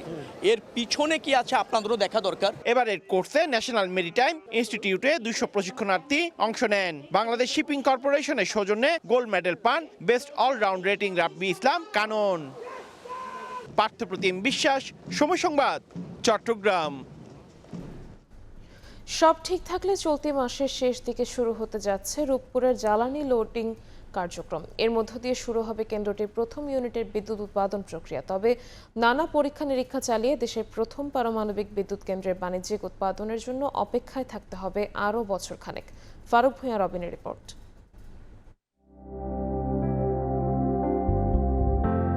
প্রায় ৩৫০০ কিলোমিটার দূরের রাশিয়ার নভোসিভিরস থেকে রূপপুরে প্রথমবারের মতো পারমাণবিক জ্বালানি বা ইউরেনিয়াম আসে ২০২৩ সালের সেপ্টেম্বরে। এরপর কারিগরি ও নিরাপত্তাগত দিক যাচাইয়ে দেশের প্রথম পারমাণবিক বিদ্যুৎ প্রকল্পটিতে বহুস্তরে চলে পরীক্ষামূলক কার্যক্রম। অবশেষে দেশে ইউরেনিয়াম আসার ২.৫ বছর পর ফুয়েল লোডিং কার্যক্রমের আনুষ্ঠানিক অনুমোদন পেল রূপপুরের প্রথম ইউনিট। ফলে বিদ্যুৎ উৎপাদনের প্রক্রিয়া শুরু করতে থাকছে না আর কোনো বাধা। ইনশাল্লাহ সব দিকে ভালো আছে। একদিন তো দেখি নেই, অনেকদিন ধরে অবজার্ভ করতেছি, তারপর সবকিছু দেখলাম না এখন ঠিক আছে। আমরা রাশিয়ান লোকদেরকে ডেকে এনে তাদেরকে ভিও সেফটি বলে, তারাও ইন্সপেকশন করছে। নির্মাণ প্রকল্পের নীতি নির্ধারকরা বলছেন চলতি মাসে শেষ দিকে শুরু হতে পারে রূপপুরের প্রথম ইউনিটে জ্বালানি লোডিং কার্যক্রম। তবে তার মানে এই নয় সহসাই রূপপুর থেকে মিলবে পুরোদমে বিদ্যুৎ। এ পর্যায়েও বেশ কিছু পরীক্ষা নিরীক্ষার আন্তর্জাতিক বাধ্যবাধকতার মাইলস্টোন পেরোতে হবে প্ল্যানটিকে। সব মিলিয়ে এই মেগা প্রকল্পটির সুফল পেতে অপেক্ষা করতে হবে আরও অন্তত বছর খানেক। রিয়েক্টর থেকে যে গ্রিড পর্যন্ত এই যে প্রত্যেকটা ধাপে ধাপে প্রত্যেকটা যন্ত্রপাতি ইনস্ট্রুমেন্ট ঠিক আছে কিনা রিয়েল টাইমে প্রত্যেকটারই অনেক ধরনের টেস্ট করতে হয়। তো এটা খুবই কেয়ারফুলি করতে এই জন্য সময় নিতে হয়। দেখেন 6 মাস থেকে 12 মাস পর্যন্ত সময় নিতে হয় এই পরীক্ষা নিরীক্ষা। এবং গ্রিডের সিনক্রোনাইজেশনও কিন্তু খুবই গুরুত্বপূর্ণ। এই বিষয়গুলো আন্তর্জাতিক মান অনুযায়ী সেগুলো পালন হচ্ছে কিনা সেগুলো দেখে রেগুলেটরি বডি আবার একটা ফাইনাল একটা লাইসেন্স দেবে, যেটাকে বলা হয় কমার্শিয়াল অপারেশন ডেট। বৈশ্বিকভাবে অন্যান্য বিদ্যুৎ কেন্দ্রের তুলনায় যথেষ্ট স্পর্শকাতর হিসেবে বিবেচিত পারমাণবিক প্রকল্প। তাই পুরোদমে বিদ্যুৎ উৎপাদনে যাওয়ার আগে তৃতীয় পক্ষের মাধ্যমে রূপপুরের কারিগরি ও নিরাপত্তাগত দিক যাচাইয়ের পরামর্শ বিশেষজ্ঞদের। আমরা যেহেতু রাশিয়া টেকনোলজি আমরা বসাচ্ছি, ভিও সেফটি রোসাটমের একটা সাবসিডিয়ারি অর্গানাইজেশন, তো আমাদের রেগুলেটরি বডি খুবই নবাগত। এই যে লাইসেন্সিং প্রক্রিয়াটা যে আমরা লাইসেন্স দিচ্ছি, এটা যদি আমরা একটা থার্ড পার্টি দিয়ে যদি আমরা করতাম, আমরা ভেরিফিকেশন করাইতাম, রিকমেন্ড করতাম, তাহলে কিন্তু আরও শক্তিশালী হতো। প্রকল্প সূচিতে নির্ধারিত চালুর সময় পেরিয়ে গেছে অনেক আগেই, ফলে ব্যয়ও বেড়েছে আর্থিকভাবে। তাই বিলম্ব না করে দ্রুত চালুর পরামর্শ বিশ্লেষকদের। 1200 মেগাওয়াট করে রূপপুরের 2 ইউনিট থেকে মিলবে মোট 2400 মেগাওয়াট বিদ্যুৎ, যা দেশের একক কোনো বিদ্যুৎ কেন্দ্রের সর্বোচ্চ উৎপাদন সক্ষমতা। ফারুক ভূঁইয়া, রবিন, সময় সংবাদ, ঢাকা। আইএমএফের ঋণের পরবর্তী কিস্তি নিয়ে শঙ্কা থাকলেও আশাবাদী অর্থমন্ত্রী আমির খসরু মাহমুদ চৌধুরী। আগামী 15 দিনের মধ্যে অমীমাংসিত ইস্যুগুলোর সমাধান হবে বলে প্রত্যাশা করেন তিনি। যুক্তরাষ্ট্রের সংস্থাটির কর্মকর্তাদের সঙ্গে বৈঠক শেষে কথা জানান তিনি। আন্তর্জাতিক মুদ্রা তহবিল আইএমএফের দেয়া ঋণের কিস্তি ছাড়ে আশাবাদী অর্থমন্ত্রী আমির খসরু মাহমুদ চৌধুরী। কিছু শর্ত পূরণে বাংলাদেশ পিছিয়ে থাকলেও আগামী 15 দিনের মধ্যেই বিষয়গুলো সমাধান হবে বলে মনে করেন তিনি। যুক্তরাষ্ট্রে আইএমএফ সদর দফতরে স্থানীয় সময় শুক্রবার 2টি টিমের সঙ্গে বৈঠক করে অর্থমন্ত্রীর নেতৃত্বে ওয়াশিংটন ডিসিতে অবস্থান করা বাংলাদেশ মিশন। বৈঠক শেষে সাংবাদিকদের কাছে বিষয়টি তুলে ধরেন মন্ত্রী। আইএমএফ এর সাথে যে আলোচনাটা সেটা অব্যাহত থাকবে, কারণ আমরা অনেকগুলো ইস্যু সলভ করেছি, কয়েকটা ইস্যু এখন আলোচনার মধ্যে আছে। সেটা আমরা আগামী 15-20 দিনের মধ্যে এই ইস্যুগুলো আলোচনার মাধ্যমে সমাধান করার চেষ্টা করছি। ব্যাংক খাতের সংস্কারে ধীর গতি, নতুন ব্যাংক রেজুলেশন আইন, রাজস্ব আদায় পরিস্থিতি ভালো না হওয়ায় আইএমএফ পরবর্তী ঋণ ছাড় স্থগিত করেছে। কিছু গণমাধ্যমে এমন তথ্য প্রকাশের বিষয়টি ঠিক নয় বলেও জানিয়েছেন অর্থমন্ত্রী। আমি তো মনে করি এখনো আমরা আলোচনা চলছে, সামনের দিকে যে বিষয়গুলো এখনো রিজলভ হয় নাই এগুলো আগামী দিনে আলোচনার মধ্যে আসবে, এটাই পরিষ্কার সিদ্ধান্ত। তারা হ্যাঁ না তো বলার কোনো সুযোগ নাই। আর এটা বুঝতে হবে বিষয়গুলো একটা চলমান প্রক্রিয়া। আইএমএফ থেকে প্রতিশ্রুত $5.5 বিলিয়ন ঋণ কর্মসূচির আওতায় এখনো বাকি $1.86 বিলিয়ন। এর মধ্যে চলতি অর্থ বছরের জুনের মধ্যে $1.3 বিলিয়ন ছাড়ের প্রত্যাশা নতুন সরকারের। সংস্থাটির শর্ত বাস্তবায়নে উদাসীনতা ঋণ ছাড়ে বাধা হতে পারে বলে মনে করছেন খাত সংশ্লিষ্টরা। কাজল আব্দুল্লাহ, সময় সংবাদ।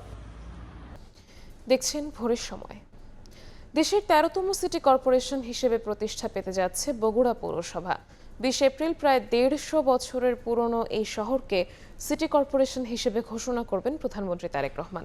এতে পিছিয়ে পড়া এ জনপদ উন্নয়নের মূল ধারায় উঠে আসবে বলে আশা স্থানীয়দের। আর বহুদিনের প্রত্যাশা পূরণের খবরে উচ্ছ্বসিত বগুড়াবাসী। শাহদুল ইসলামের ক্যামেরায় আব্দুল্লাহ ওয়ালের রিপোর্ট। প্রায় 2 দশক আগে বগুড়া পৌরসভা সিটি কর্পোরেশনের সব শর্ত পূরণ করেছিল। শুধুমাত্র রাজনৈতিক বৈষম্যের কারণে বঞ্চনার শিকার হয়েছে এই জনপদের বাসিন্দারা। তবে এবার অবসান হচ্ছে সেই প্রতীক্ষার।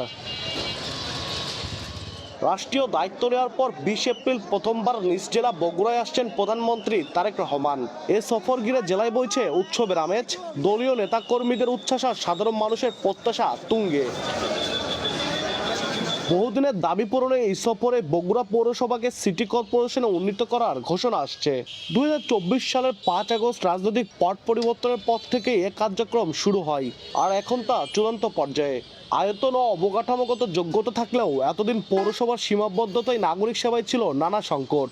অপরিকল্পিত ড্রেনেজ, ময়লার স্তূপ ও ভাঙাচোরা সড়কে দুর্ভোগ ছিল নিত্যদিনের। ঘোষণার অপেক্ষায় তাই এখন বগুড়াবাসীর আনন্দ আর আশার জোয়ার।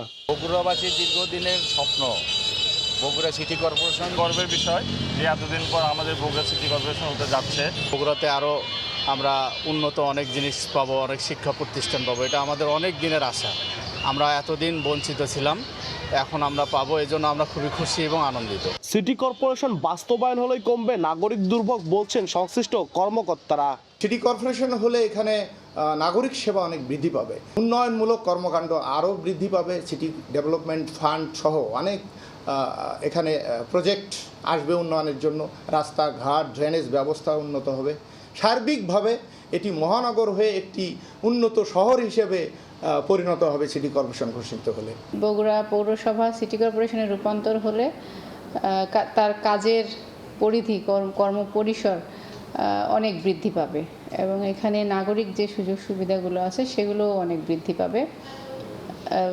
সেখানে যোগাযোগ ব্যবস্থা, স্বাস্থ্যসেবা থেকে শুরু করে নাগরিক যে সকল সুযোগ সুবিধা আছে সেগুলো আরও বেশি পরিসরে নাগরিকদের মাঝে পৌঁছে দেওয়া যাবে। 1876 সালে প্রতিষ্ঠিত 70 কিলোমিটার আয়তনের বগুড়া পৌরসভায় 21টি ওয়ার্ডে প্রায় 10 লাখ মানুষের বসবাস। আব্দুল্লাহ ওয়াল, সময় সংবাদ, বগুড়া। কালবৈশাখী ঝড়ের সঙ্গে বজ্রপাত, 6 জেলায় প্রাণ গেল 12 জনের, আহত হয়েছেন 5 জন। হাওড়ে ধান কাটতে গিয়ে বেশিরভাগের মৃত্যু হয়েছে। স্বাভাবিক পরিবেশ হঠাৎ অশান্ত। কালবৈশাখী ঝড়ের কবলে পড়ে লণ্ডভণ্ড বাড়িঘর।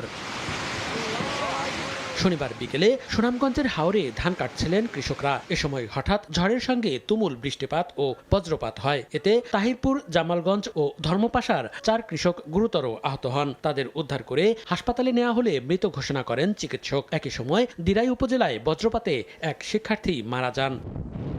এছাড়া বজ্রপাতে রংপুর ও ময়মনসিংহে 2 জন করে এবং হবিগঞ্জ, কিশোরগঞ্জ ও নেত্রকোনায় 1 জন করে মারা গেছেন। মনিরুজ্জামান প্রান্ত, সময় সংবাদ। দেশে বজ্রপাতে মৃত্যুর সংখ্যা বাড়ছে।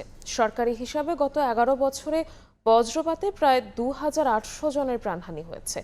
এজন্য জলবায়ু পরিবর্তন ও বায়ু দূষণ দায়ী বলে মনে করছেন বিশেষজ্ঞরা। পাশাপাশি জীবন রক্ষায় সমন্বিত উদ্যোগ নেওয়া প্রয়োজন বলে মনে করছেন সংশ্লিষ্টরা। দিগেন সিংহ ও নৌশাদ আহমদ চৌধুরীর ছবিতে ইকরামুল কবিরের রিপোর্ট।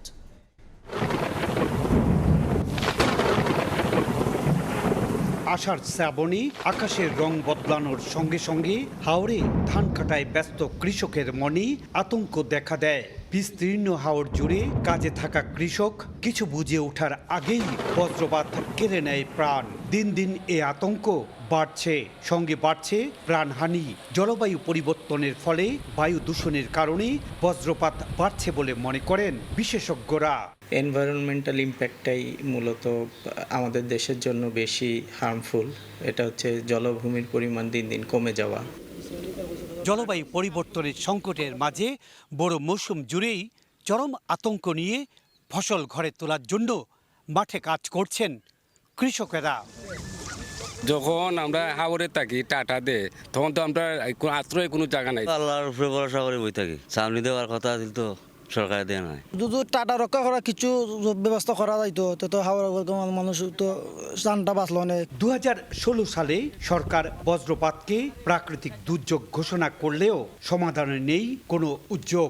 হাওর এলাকায় বসানো হয়নি কোনো ছাউনি। কৃষক কোনো তথ্য না জানলেও তাদের জন্য হাওরে আশ্রয় কেন্দ্র স্থাপন জরুরি বলে মনে করছেন সংশ্লিষ্টরা। সরকারকে আমরা অনুরোধ করেছি যে এই ধরনের অ্যাক্টিভিটিসে যাতে প্রকল্পে আমাদের বরাদ্দ রাখে। খালি চোখে পশ্চিম আকাশে মেঘের রং কালো দেখলেই তাকে নিরাপদ আশ্রয়ে থাকতে হবে। বজ্রপাতের মেঘ কিন্তু বেশিক্ষণ থাকে না, এটা কেটে গেলে পরবর্তী সে আবার ধান কাটতে জমিতে নামতে পারবে। জাতিসংঘের তথ্য অনুযায়ী বাংলাদেশে প্রতি বছর বজ্রপাতে গড়ে প্রায় 300 মানুষ মারা যায়। এই দুর্যোগ থেকে রক্ষা পেতে প্রযুক্তি নির্ভরতার কথা জানান এ বিশেষজ্ঞ। বজ্রপাত নিরোধক যে যন্ত্র আছে যেটা বজ্রপাতকে ডাইভার্ট করে দেয়, সেইটা যদি স্থাপন করতে পারি তাহলে এটা প্রিভেন্ট করা সম্ভব। আবহাওয়া বিভাগের তথ্য মতে দেশে প্রায় প্রতি বছর বজ্রপাতে সবচেয়ে বেশি প্রাণহানি হয় সুনামগঞ্জ, হবিগঞ্জ, কিশোরগঞ্জ ও নেত্রকোনার হাওর অঞ্চলে। ইকরামুল কবির, সময় সংবাদ, সিলেট। সবুজ ও পরিচ্ছন্ন দেশ গড়ার লক্ষ্যকে সামনে রেখে রাজধানীর সোনারগাঁও হোটেলে অনুষ্ঠিত হলো ওয়েস্ট ম্যানেজমেন্ট শীর্ষক সেমিনার। দেশের ভারী যন্ত্রপাতি খাতের প্রতিষ্ঠান আর্থ মুভিং সলিউশন লিমিটেডের আয়োজনে সেমিনারে বরিশাল সিটি কর্পোরেশনের প্রশাসক, ঢাকা উত্তর ও দক্ষিণ সিটি কর্পোরেশনের কর্মকর্তা ও সংশ্লিষ্ট খাতের অনেকে অংশ নেন। উদ্বোধনী বক্তব্যে প্রতিষ্ঠানটির ব্যবস্থাপনা পরিচালক বলেন, শিল্প খাতের নেতারা টেকসই সমাধানের দিকে ঝুঁকছেন। সেমিনারে বক্তারা উন্নত দেশের বর্জ্য ব্যবস্থাপনার কার্যকর বাস্তবায়ন নিয়ে আলোচনা করেন।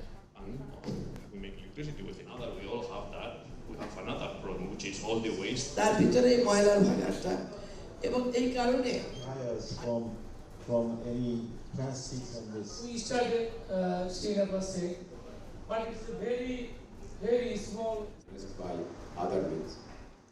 চুয়াডাঙ্গায় আলাদা ঘটনায় পানিতে ডুবে 2 শিশুর মৃত্যু হয়েছে। অন্যদিকে মেহেরপুরে সাপের কামড়ে প্রাণ গেছে এক কৃষকের। শুক্রবার দামুড়হুদায় বোয়ালমারি গ্রামে মায়ের সঙ্গে নানার বাড়িতে বেড়াতে যায় শিশু রুফাইত। শনিবার সকালে বাড়ির পাশে একটি গর্তে পড়ে যায় সে। খোঁজাখুঁজির পর গর্ত থেকে শিশুটির মরদেহ উদ্ধার করা হয়। দুপুরে একই উপজেলার চণ্ডীপুর খামারি পাড়ায় 9 মাস বয়সী শিশু পানি ভর্তি গর্তে পড়ে যায়। পরে উদ্ধারের পর মারা যায় শিশুটি। অন্যদিকে মেহেরপুরে গাংনীর মঠমুড়া গ্রামের কৃষক রুহুল আমিন শুক্রবার রাতে বাড়ির পাশের সড়কে বের হন। এ সময় তাকে সাপে কাটে। পরে বাড়িতে ফিরে পরিবারের সদস্যদের জানালে ওঝার চিকিৎসায় কিছুটা সুস্থ বোধ করেন।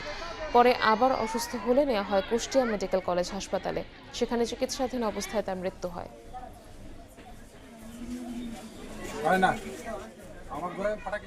সিলেটের বিভিন্ন সীমান্তে অভিযানে প্রায় 57 লাখ টাকার ভারতীয় চোরাই পণ্য জব্দ করা হয়েছে। শনিবার রাতে বিছানাকান্দি, তামাবিল সহ একাধিক সীমান্তে অভিযানে ভারতীয় গরু ও মহিষ, জিরা, কসমেটিক্স, থান কাপড়, চিনি, কম্বল, মদ, ফেন্সিডিল সহ কুইচ্চা মাছ জব্দ করা হয়। এসব মালামালের বিরুদ্ধে আইনানুগ ব্যবস্থা গ্রহণ সহ সীমান্তে চোরাচালান ও মাদক পাচার রোধে গোয়েন্দা তৎপরতা এবং অভিযান অব্যাহত রয়েছে বলেও জানায় বিজিবি।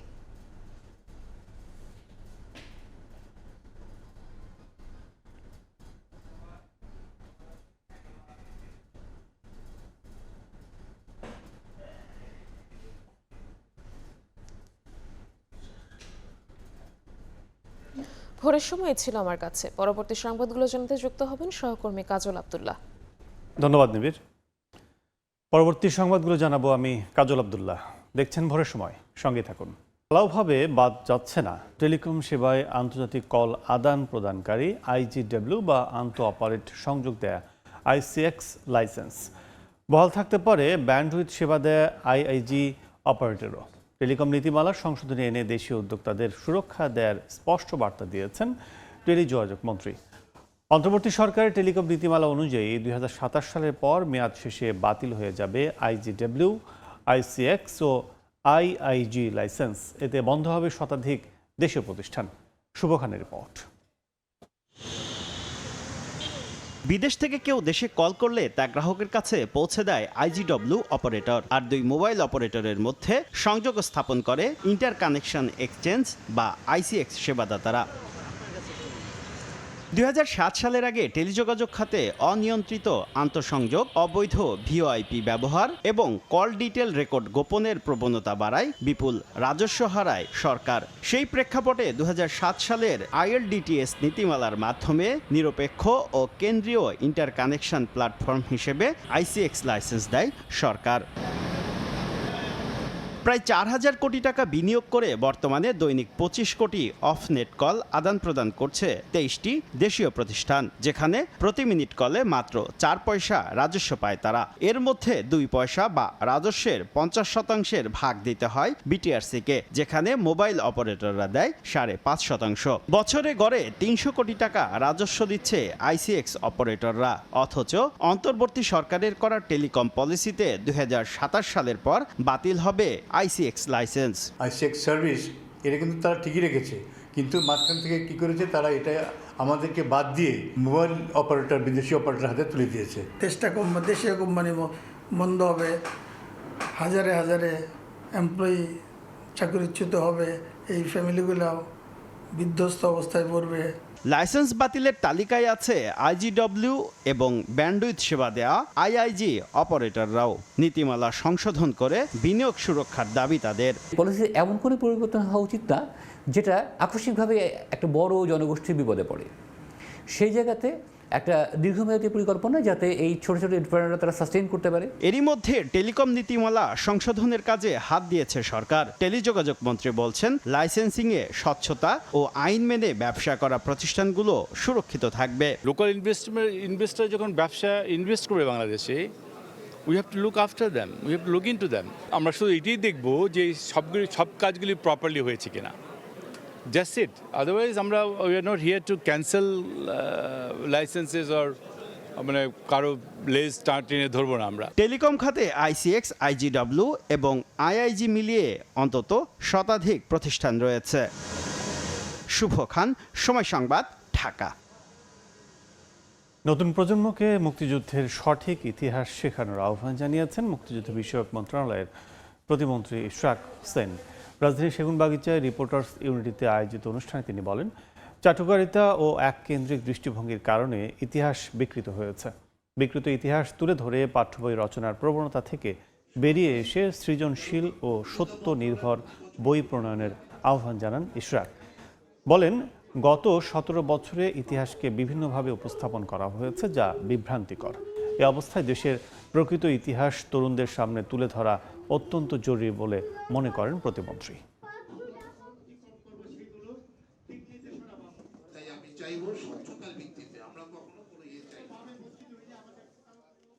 বিগত 17 বছরে আমরা দেখেছি যে কিভাবে চাটুকারিতা এবং তৈলমর্দনের জন্যে বিভিন্ন বই পুস্তক লেখা হয়েছে, সেখানে ইতিহাসকে বিকৃত করা হয়েছে।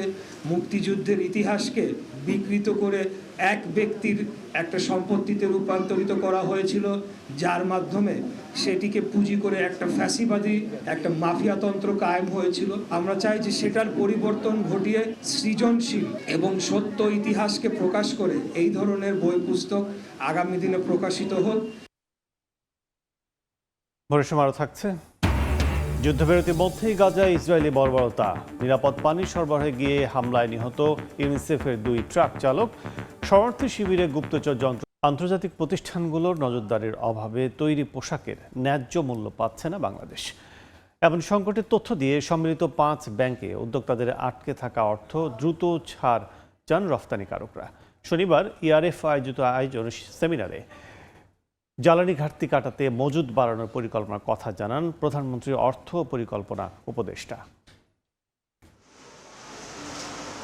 ট্রাম্পের আগ্রাসী শুল্ক নীতি আর যুদ্ধাবস্থা ঘিরে বিশ্ববাজারে কমতে থাকা চাহিদা আর তীব্র প্রতিযোগিতার মুখে দাম কমছে তৈরি পোশাকের। সবশেষ জানুয়ারিতে যুক্তরাষ্ট্রের বাজারে প্রায় 2.5 আর ইউরোপে বছর ব্যবধানে পোশাকের দাম কমেছে প্রায় 3.5%। উদ্যোক্তাদের দাবি, আন্তর্জাতিক সংস্থাগুলোর নজরদারির অভাবে কম দামে পণ্য বিক্রি করতে বাধ্য হচ্ছেন তারা। IMF বলেন বা ILO বলেন, ইউরোপিয়ান ইউনিয়ন বলেন, নানা সময় নানা রকমের এসে প্রেসার ক্রিয়েট করে, আনইথিক্যাল প্রেসার। কিন্তু আলটিমেট আমাদের যারা কাস্টমার, তারা আমাদেরকে অনৈতিকভাবে, অন্যায়ভাবে ইথিক্যাল প্রাইস দিচ্ছে না, এই জায়গাটা কিন্তু তারা কখনো মনিটরিং করে না। ইআরএফ আয়োজিত সেমিনারে রফতানিকারকরা জানান, রফতানি বাজারের সংকটময় অবস্থাতেই মার্চ করা সম্মিলিত 5 ব্যাংকে টাকা আটকে আছে উদ্যোক্তাদের, যা থমকে দিচ্ছে বিনিয়োগ। 5টি যে ব্যাংকে মার্জিং করা হয়েছে, এখানে আমাদের মেম্বারদের অনেক ফান্ড আটকে আছে, যার জন্য অনেকগুলো ফ্যাক্টরি সিক হয়ে গেছে এবং হয়ে যাওয়ার পর্যায়ে আছে। এই ব্যাপারেও সিদ্ধান্ত দিতে হবে যে তাদের যে প্রাপ্য, যে তাদের যে ডিপোজিট আছে, এটা যেন রিলিজ করে দেওয়া হয়, তারা যেন অন্য ব্যাংকে যেতে পারে, অথবা তারা থাকলেও যেন ওই ফান্ডটা ইউজ করতে পারে। অনুষ্ঠানে ঋণ নির্ভরতা কমানোর তাগিদ দেন অর্থনীতিবিদরা। জানান, ব্যাংকিং খাতে সুশাসন না এলে বাড়বে না বিনিয়োগ। ব্যাংকিং সেক্টর ঠিক না করে আমরা কোনোভাবেই বিনিয়োগকে আমরা চাঙ্গা করতে পারবো না। 13-14% যাকে নাকি আমি বলতেছি যে আপনি লোন নিয়ে বিনিয়োগ করেন, ওনাকে কত পার্সেন্ট লাভ করতে হবে 13% যদি ওনাকে যদি ঋণ নিতে হয়। সুতরাং এখানে আমাদেরকে অবশ্যই একটা সুশাসন এটা প্রতিষ্ঠিত করতেই হবে।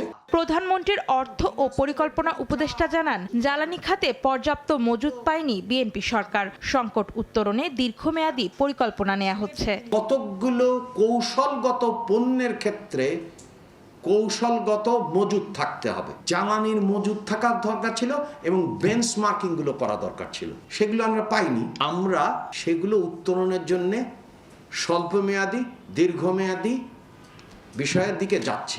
যুক্তরাষ্ট্র সহ অন্যান্য পক্ষের সঙ্গে বাণিজ্য চুক্তিগুলো পুনরায় যাচাই বাছাই করা হবে বলেও জানান প্রধানমন্ত্রীর উপদেষ্টা। বাংলাদেশ ব্যাংক এই বিষয়ে। অন্তরা সেন, সময় সংবাদ, ঢাকা।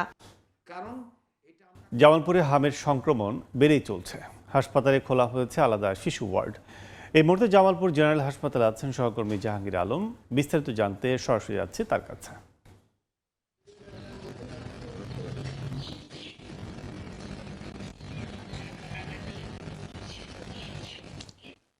জামালপুরে কিন্তু সারা দেশের মতো হামের প্রাদুর্ভাব কিন্তু দিন দিন বেড়েই চলছে। প্রতিদিন কিন্তু হামের সংক্রমণ নিয়ে শিশুরা হাসপাতালে ভর্তি হচ্ছেন। জামালপুর জেলার 5টি উপজেলা সহ জামালপুর সদর হাসপাতালে কিন্তু হামের চিকিৎসা চলছে। জামালপুর জেনারেল হাসপাতালে এই মুহূর্তে কিন্তু 23 জন হাম রোগে আক্রান্ত হয়ে কিন্তু শিশুরা চিকিৎসা নিচ্ছেন। ইতিমধ্যেই জামালপুর জেনারেল হাসপাতাল কর্তৃপক্ষ কিন্তু আইসোলেশন কর্নার নামে একটি ওয়ার্ড কিন্তু চালু করেছেন। আমাদেরকে জামালপুর জেলার সিভিল সার্জন ডাক্তার আজিজুল হক বলেছেন যে হামের চিকিৎসার জন্য যে সমস্ত ওষুধ দরকার, যেমন ভিটামিন এ এবং স্যালাইন দেওয়া হচ্ছে শিশুদেরকে, তারা চিকিৎসা সেবা দিয়ে যাচ্ছেন। এবং আপনি জানেন যে আগামীকাল 20 এপ্রিল থেকে কিন্তু জামালপুরে 2,15,000 শিশুকে হামের টিকা দেওয়া হবে। এবং হামের যে প্রাদুর্ভাব বেড়েছে, চিকিৎসকরা কিন্তু তাদেরকে চিকিৎসা সেবা দিয়ে যাচ্ছেন। এবং তারা যেটি বলছেন যে হামের চিকিৎসা বা প্রাদুর্ভাব দেখা দিলেই শিশুদেরকে তারা হাসপাতালে আনার জন্য পরামর্শ দিচ্ছেন। এবং চিকিৎসকরা যেটি বলছেন যে হাম চিকিৎসায় যে জামালপুরে চিকিৎসা সেবা দেওয়ার জন্য যে সমস্ত ওষুধপাতি দরকার তা পর্যাপ্ত দেওয়া আছে। এছাড়া জামালপুর জেলার যেমন বক্সিগঞ্জ, মাদারগঞ্জ, মেলান্দ, ইসলামপুর এবং সর্ষেবাড়িতেও কিন্তু হামের সংক্রমণ নিয়ে শিশুরা হাসপাতালে ভর্তি হচ্ছেন। হাম নিয়ে যে ডাক্তারদের যে অভিভাবকদের তারা যে পরামর্শ দিচ্ছেন যে শিশুদেরকে ঠিকমতো পরিচর্যা করতে হবে, তাদেরকে ঠান্ডা বা জ্বর হলেই তাদেরকে যেন হাসপাতালে নিয়ে আসা হয়, তাদেরকে যেন চিকিৎসা দেওয়ার জন্য ডাক্তারদের কাছে দ্রুত নিয়ে আসা হয়। এবং হাসপাতালের চিকিৎসকরা তারা প্রতিনিয়তই সেবা দিয়ে যাচ্ছেন, পরিষ্কার পরিচ্ছন্নতা দিকে তারা লক্ষ্য রাখছেন। এবং হাসপাতালের যে আমরা দেখেছি যে আইসোলেশন ওয়ার্ডের যে শিশুরা তারা কিন্তু চিকিৎসা নিচ্ছেন এবং অনেকেই ইতিমধ্যেই বাড়িতে ফিরে গেছেন। 50 জন শিশু ভালো হয়ে তারা কিন্তু বাড়িতে ফিরে গেছেন। তো এই ছিল জামালপুর থেকে হাম নিয়ে আমার কাছে সর্বশেষ। হামের প্রাদুর্ভাব বৃদ্ধির খবর জানতে এখন সরাসরি ছিলাম জামালপুরে। ময়মনসিংহ মেডিকেল কলেজ হাসপাতালে এখনও চালু হয়নি শিশুদের আইসিইউ ইউনিট। এতে দীর্ঘ হচ্ছে মৃত্যুর তালিকা। হাসপাতালটির হাম আইসোলেশন ওয়ার্ডে গত 1 মাসে মৃত্যু হয়েছে 14 শিশুর। গুরুতর অবস্থায় চিকিৎসকরা বিকল্প হিসেবে ব্যবহার করছেন বাবল সিপ্যাপ পদ্ধতি। তবে বরাদ্দ পেলে আলাদা আইসিইউ চালুর আশ্বাস কর্তৃপক্ষের। গগন পণ্ডিতের ক্যামেরায় ওবায়দুল হকের রিপোর্ট। 8 মাসের শিশুকে নিয়ে গত সপ্তাহে ফুলবাড়িয়া থেকে ময়মনসিংহ মেডিকেল কলেজ হাসপাতালে ছুটে আসেন মা ফেরদৌসী। হামের উপসর্গ থাকায় ভর্তি করা হয় আইসোলেশন ওয়ার্ডে। শারীরিক অবস্থা গুরুতর হওয়ায় শিশুটির প্রয়োজন হয় আইসিইউ সাপোর্টের, কিন্তু হাসপাতালে শিশুদের জন্য নেই আইসিইউ। এমন অবস্থায় অনেক শিশুর আইসিইউ প্রয়োজন হলেও মিলছে না সুবিধা। এতে কারোর মৃত্যু হচ্ছে, অনেকের বাড়ছে মৃত্যু ঝুঁকি। সংকটাপন্ন অবস্থায় কাউকে আবার ঢাকায় রেফার করা হচ্ছে। এতে আতঙ্ক আর ভোগান্তিতে আইসিইউটা দরকার, অনেক বাচ্চা এরকম হইতেছে। আইসিইউ না থাকার কারণে সিপ্যাপ দিয়ে বোতল দিয়ে আইসিইউ অক্সিজেন বানায় ওটা দিতেছে। ডাক্তারে বারে বারে কইতেছে যে ঢাকা নিয়ে যান গিয়া। ময়মনসিংহ মেডিকেলের হাম আইসোলেশন ওয়ার্ডে উপসর্গ নিয়ে রোগীর সংখ্যা বাড়ছেই। কর্তৃপক্ষ বলছে হাসপাতালটিতে শিশুদের জন্য আইসিইউ ওয়ার্ড প্রস্তুত থাকলেও প্রয়োজনীয় যন্ত্রপাতি ও জনবলের কারণে সেটি চালু করা হয়নি। গুরুতর অবস্থায় আইসিইউ প্রয়োজন হলে বিকল্প হিসেবে বাবল সিপ্যাপ পদ্ধতি ব্যবহারের কথা জানান চিকিৎসকরা। যাদেরকে আইসিইউ প্রয়োজন হচ্ছে তাদেরকে আমরা বাবল সিপ্যাপটা দিচ্ছি। কিছু কিছু বাচ্চা ক্রিটিক্যাল আছে যাদের আইসিইউ প্রয়োজন, তো আপাতত আমরা বাবল সিপ্যাপ দিয়েই চিকিৎসা চলমান আছে। তবে প্রয়োজনীয় জনবল ও যন্ত্রপাতির পাশাপাশি বরাদ্দ পেলে শিগগিরই শিশুদের আইসিইউ সেবা চালু করা যাবে বলছে কর্তৃপক্ষ। পেডিয়াট্রিক আইসিইউ এটার অবশ্যই প্রয়োজন। অক্সিজেন ইমার্জেন্সিটা আমরা বাবল সিপ্যাপ দিয়ে আপাতত চালিয়ে যাচ্ছি। আমরা লজিস্টিক বা লোকবলের সাপোর্ট পাই, তাহলে অচিরেই আমরা ওটা চালু করতে পারবো, এবং সেটা যদি চালু করতে পারি তাহলে অত্র এলাকার যে শিশু রোগী তাদের যে আইসিইউ সাপোর্টটা সেটা আমরা পুরোদমে দিতে পারবো। গত 1 মাসে ময়মনসিংহ মেডিকেলের হাম আইসোলেশন ওয়ার্ডে চিকিৎসা নিয়েছে 577 জন রোগী, আর মৃত্যু হয়েছে 14 শিশুর। ওবায়দুল হক, সময় সংবাদ, ময়মনসিংহ। 7 বছর ধরে ভেঙে পড়ে আছে জামালপুরের বকশীগঞ্জের টাকিমারি খালের সেতু। যানবাহন নিয়ে বিকল্প সড়কে ঘুরতে হচ্ছে অন্তত 10 কিলোমিটার এলাকা। এতে বেড়েছে ভোগান্তি। আর নতুন সেতু নির্মাণে মন্ত্রণালয়ে প্রস্তাব পাঠানোর কথা জানিয়েছে এলজিডি। জাহাঙ্গীর আলমে পাঠানো তথ্য, আবুল কালাম আজাদের ছবি নিয়ে রিপোর্ট। ভেঙে পড়ে আছে সেতু। শুষ্ক মৌসুমে পানি কমে যাওয়ায় পাশের সরু মেঠো পথ দিয়ে চলাচল করছেন স্থানীয়রা, তবে বন্ধ যান চলাচল। 2019 সালের বন্যায় জামালপুরের বকশীগঞ্জের গোপালপুর বাজার গাজীরপাড়া সড়কের টাকিমারি খালের সেতুটি ভেঙে যায়। এতে বগারচর ইউনিয়নের অন্তত 10 গ্রামের বাসিন্দাদের ব্যাহত হচ্ছে চলাচল। যানবাহন নিয়ে বিকল্প সড়কে ঘুরতে হচ্ছে অন্তত 10 কিলোমিটার এলাকা। এতে বেড়েছে ভোগান্তি। এই ব্রিজটা ভাঙছে 2019 সালে, এরপরে কোনো কাজকাম হয়নি। যথেষ্ট পরিমাণ ভোগান্তি হইতেছে। বন্যার সময় তো নৌকা ছাড়া আর কোনো বুদ্ধি নাই। পরীক্ষার সময় হলে যাওয়ার সময় দেরি হয়, তারপর বিভিন্ন ধরনের এরকম আর অনেক সমস্যা হয়। যাত্রী নিয়ে আমি 2 দিন এই জায়গায় সমস্যা পড়ছিলাম। এই ব্রিজটা হলে পরে আমাদের অনেক উপকার হবে। অনুমোদনের জন্য প্রস্তাব প্রেরণ করা হয়েছে। অনুমোদন হইলে আমরা কাজটি শুরু করব। আর নতুন সেতু নির্মাণে মন্ত্রণালয়ে প্রস্তাব পাঠানোর কথা জানায় এলজিইডি। সেতুর পুনর্নির্মাণ করা সম্ভব, এই বিষয়গুলো আমি বিস্তারিত খোঁজ নিয়ে আমি সর্বাত্মকভাবে চেষ্টা করব যাতে মানুষের দুর্ভোগ লাঘবের জন্য যত দ্রুত সম্ভব এই সেতু নির্মাণ করা যায় সে বিষয়ে আমরা সচেষ্ট হওয়ার চেষ্টা করব। এলজিইডির তথ্য মতে নতুন সেতু নির্মাণে ব্যয় হবে প্রায় 8 কোটি টাকা। সময় সংবাদ, জামালপুর। নেত্রকোনা হাওর অঞ্চলে প্রতি বছর বাঁধ সংস্কার করে সরকার, তবে বৃষ্টিতে তীরের মাটি আবারও পানিতেই চলে যায়, যার কারণে বর্তমানে বেশিরভাগ খাল নদী ভরাট হয়ে গেছে। পানি নিষ্কাশন হতে না পেরে সৃষ্টি হয়েছে জলাবদ্ধতার। এতে ব্যাহত হচ্ছে ফসল উৎপাদন। পানি উন্নয়ন বোর্ড বলছে সমস্যা সমাধানে নতুন করে খননের ব্যবস্থা নেওয়া হচ্ছে। আলপনা বেগমের পাঠানো তথ্য ও আবু সুফিয়ানের ছবি নিয়ে রিপোর্ট। হাওরের বিস্তীর্ণ এলাকা জুড়ে আবাদ হচ্ছে ধান। ছোট খাল দিয়ে এসব জমির অতিরিক্ত পানি নিষ্কাশন হয়। নেত্রকোনার মদন মোহনগঞ্জ খালিয়াজুড়ি কলমাকান্দা আটপাড়া এবং কেন্দুয়ার হাওড়াঞ্চলে বোরো আবাদ হয়। এসব ফসল বন্যা থেকে বাঁচাতে প্রতি বছর পানি উন্নয়ন বোর্ড কাবিখা প্রকল্পের আওতায় বাঁধ সংস্কার করে। তবে এই বাঁধই এখন কৃষকের জন্য ক্ষতির কারণ হয়ে দাঁড়িয়েছে। কৃষক বলছেন, প্রতি বছর হাওড়ের নদী খাল খনন করা হলেও তীরের মাটি বৃষ্টিতে আবারও পানিতেই চলে যায়। এ কারণে বর্তমানে বেশিরভাগ খাল নদী ভরাট হয়ে গেছে। বৃষ্টির পানি নিষ্কাশন না হওয়ায় জলাবদ্ধতা সৃষ্টি করছে, ব্যাহত হচ্ছে ফসল উৎপাদন। ফসল আগে আমরা মারাইতাম খুব সুন্দরভাবে, কোনো বান টান লাগছে না, আমাদের কৃষকের লোকেরা কোনো কষ্ট করানো লাগছে না। এখন মানে খাল ভরিয়া যাওয়া, নদী ভরিয়া যাওয়াতে মাটি ভরিয়া পানি উচ্চত হয়ে যায়। অ্যালাইনমেন্টে কোন জায়গায় স্থায়ী বাঁধ হবে, কোন জায়গায় অস্থায়ী ভিত্তিতে বাঁধ নির্মাণ করতে হবে, ওই ক্ষেত্রে আমাদের কিছু ক্ষেত্রে যথেষ্ট পরিমাণ ত্রুটি আছে। এটা আমাদের চিন্তার এবং গবেষণার বিষয়বস্তু। অযথাই এনো বাদ না করে টাকাও নষ্ট হবে না, যে মূল এই পয়েন্টগুলির মধ্যে বাদ পড়লেই আমরা যথেষ্ট আমরা এই হাবলিক উপকৃত হই। আর প্রতি বছর কোটি কোটি টাকার বাজেট করে হাওরের বাঁধ নির্মাণ করা হয়, কিন্তু কোনো সম্ভাব্যতা যাচাই না করে, এলাকা মানুষকে যুক্ত না করে সেই যে বাঁধ বাঁধা হয়, সেই বাঁধ কিন্তু ভেঙে যায় এবং বাঁধের যে মাটি, সেই মাটি কাঁচিয়ে পালানো হয় এবং সেই মাটি সমান হয়ে সমতল হয়ে পানির জলাবদ্ধতা তৈরি হয়। অবশ্য পানি উন্নয়ন বোর্ড বলছে, চলমান সমীক্ষার পাশাপাশি হাওরের নদী ও খাল খননের তালিকা প্রণয়নের কাজ চলছে।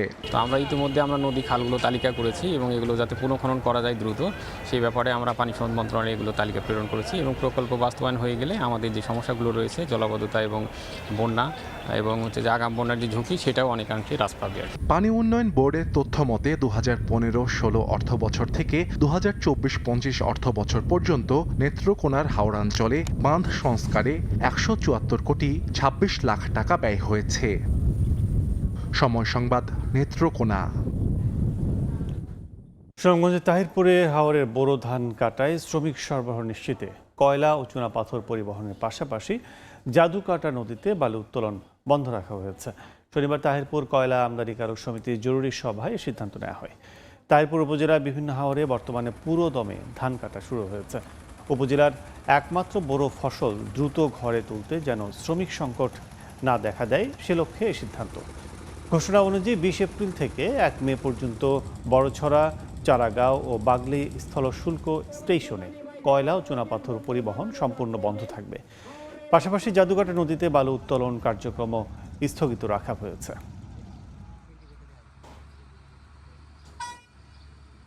মার্কিন নৌ অবরোধ তুলে না নেওয়া পর্যন্ত হরমুজ প্রণালী বন্ধ রাখার ঘোষণা দিয়েছে ইরানের ইসলামিক রেভলিউশনারি গার্ড।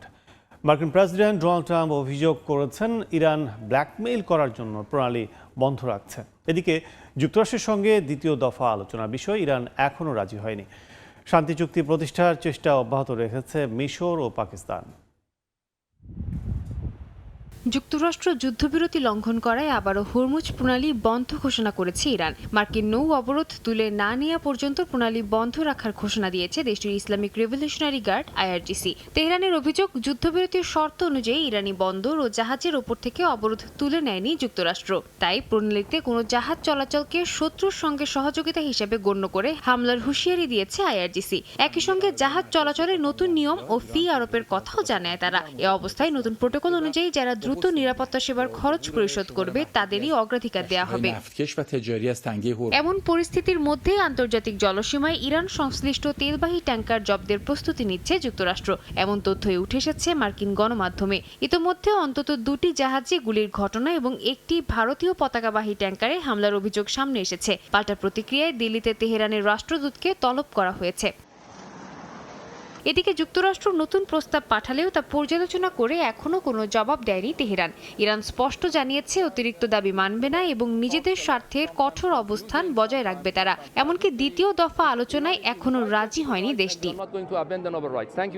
অন্যদিকে মার্কিন প্রেসিডেন্ট ডোনাল্ড ট্রাম্প অভিযোগ করেছেন, ইরান চালাকি করছে এবং প্রণালী বন্ধ করে যুক্তরাষ্ট্রকে ব্ল্যাকমেইল করার চেষ্টা করছে, যা তিনি মেনে নেবেন না। এমনকি আলোচনা ব্যর্থ হলে যে কোনো মূল্যেই ইরানের সমৃদ্ধ ইউরেনিয়ামের মজুদ কবজায় নেয়ার ঘোষণা দিয়েছেন ট্রাম্প। তবে তেহরান এ দাবিকে অগ্রহণযোগ্য আখ্যা দিয়ে প্রত্যাখ্যান করেছে।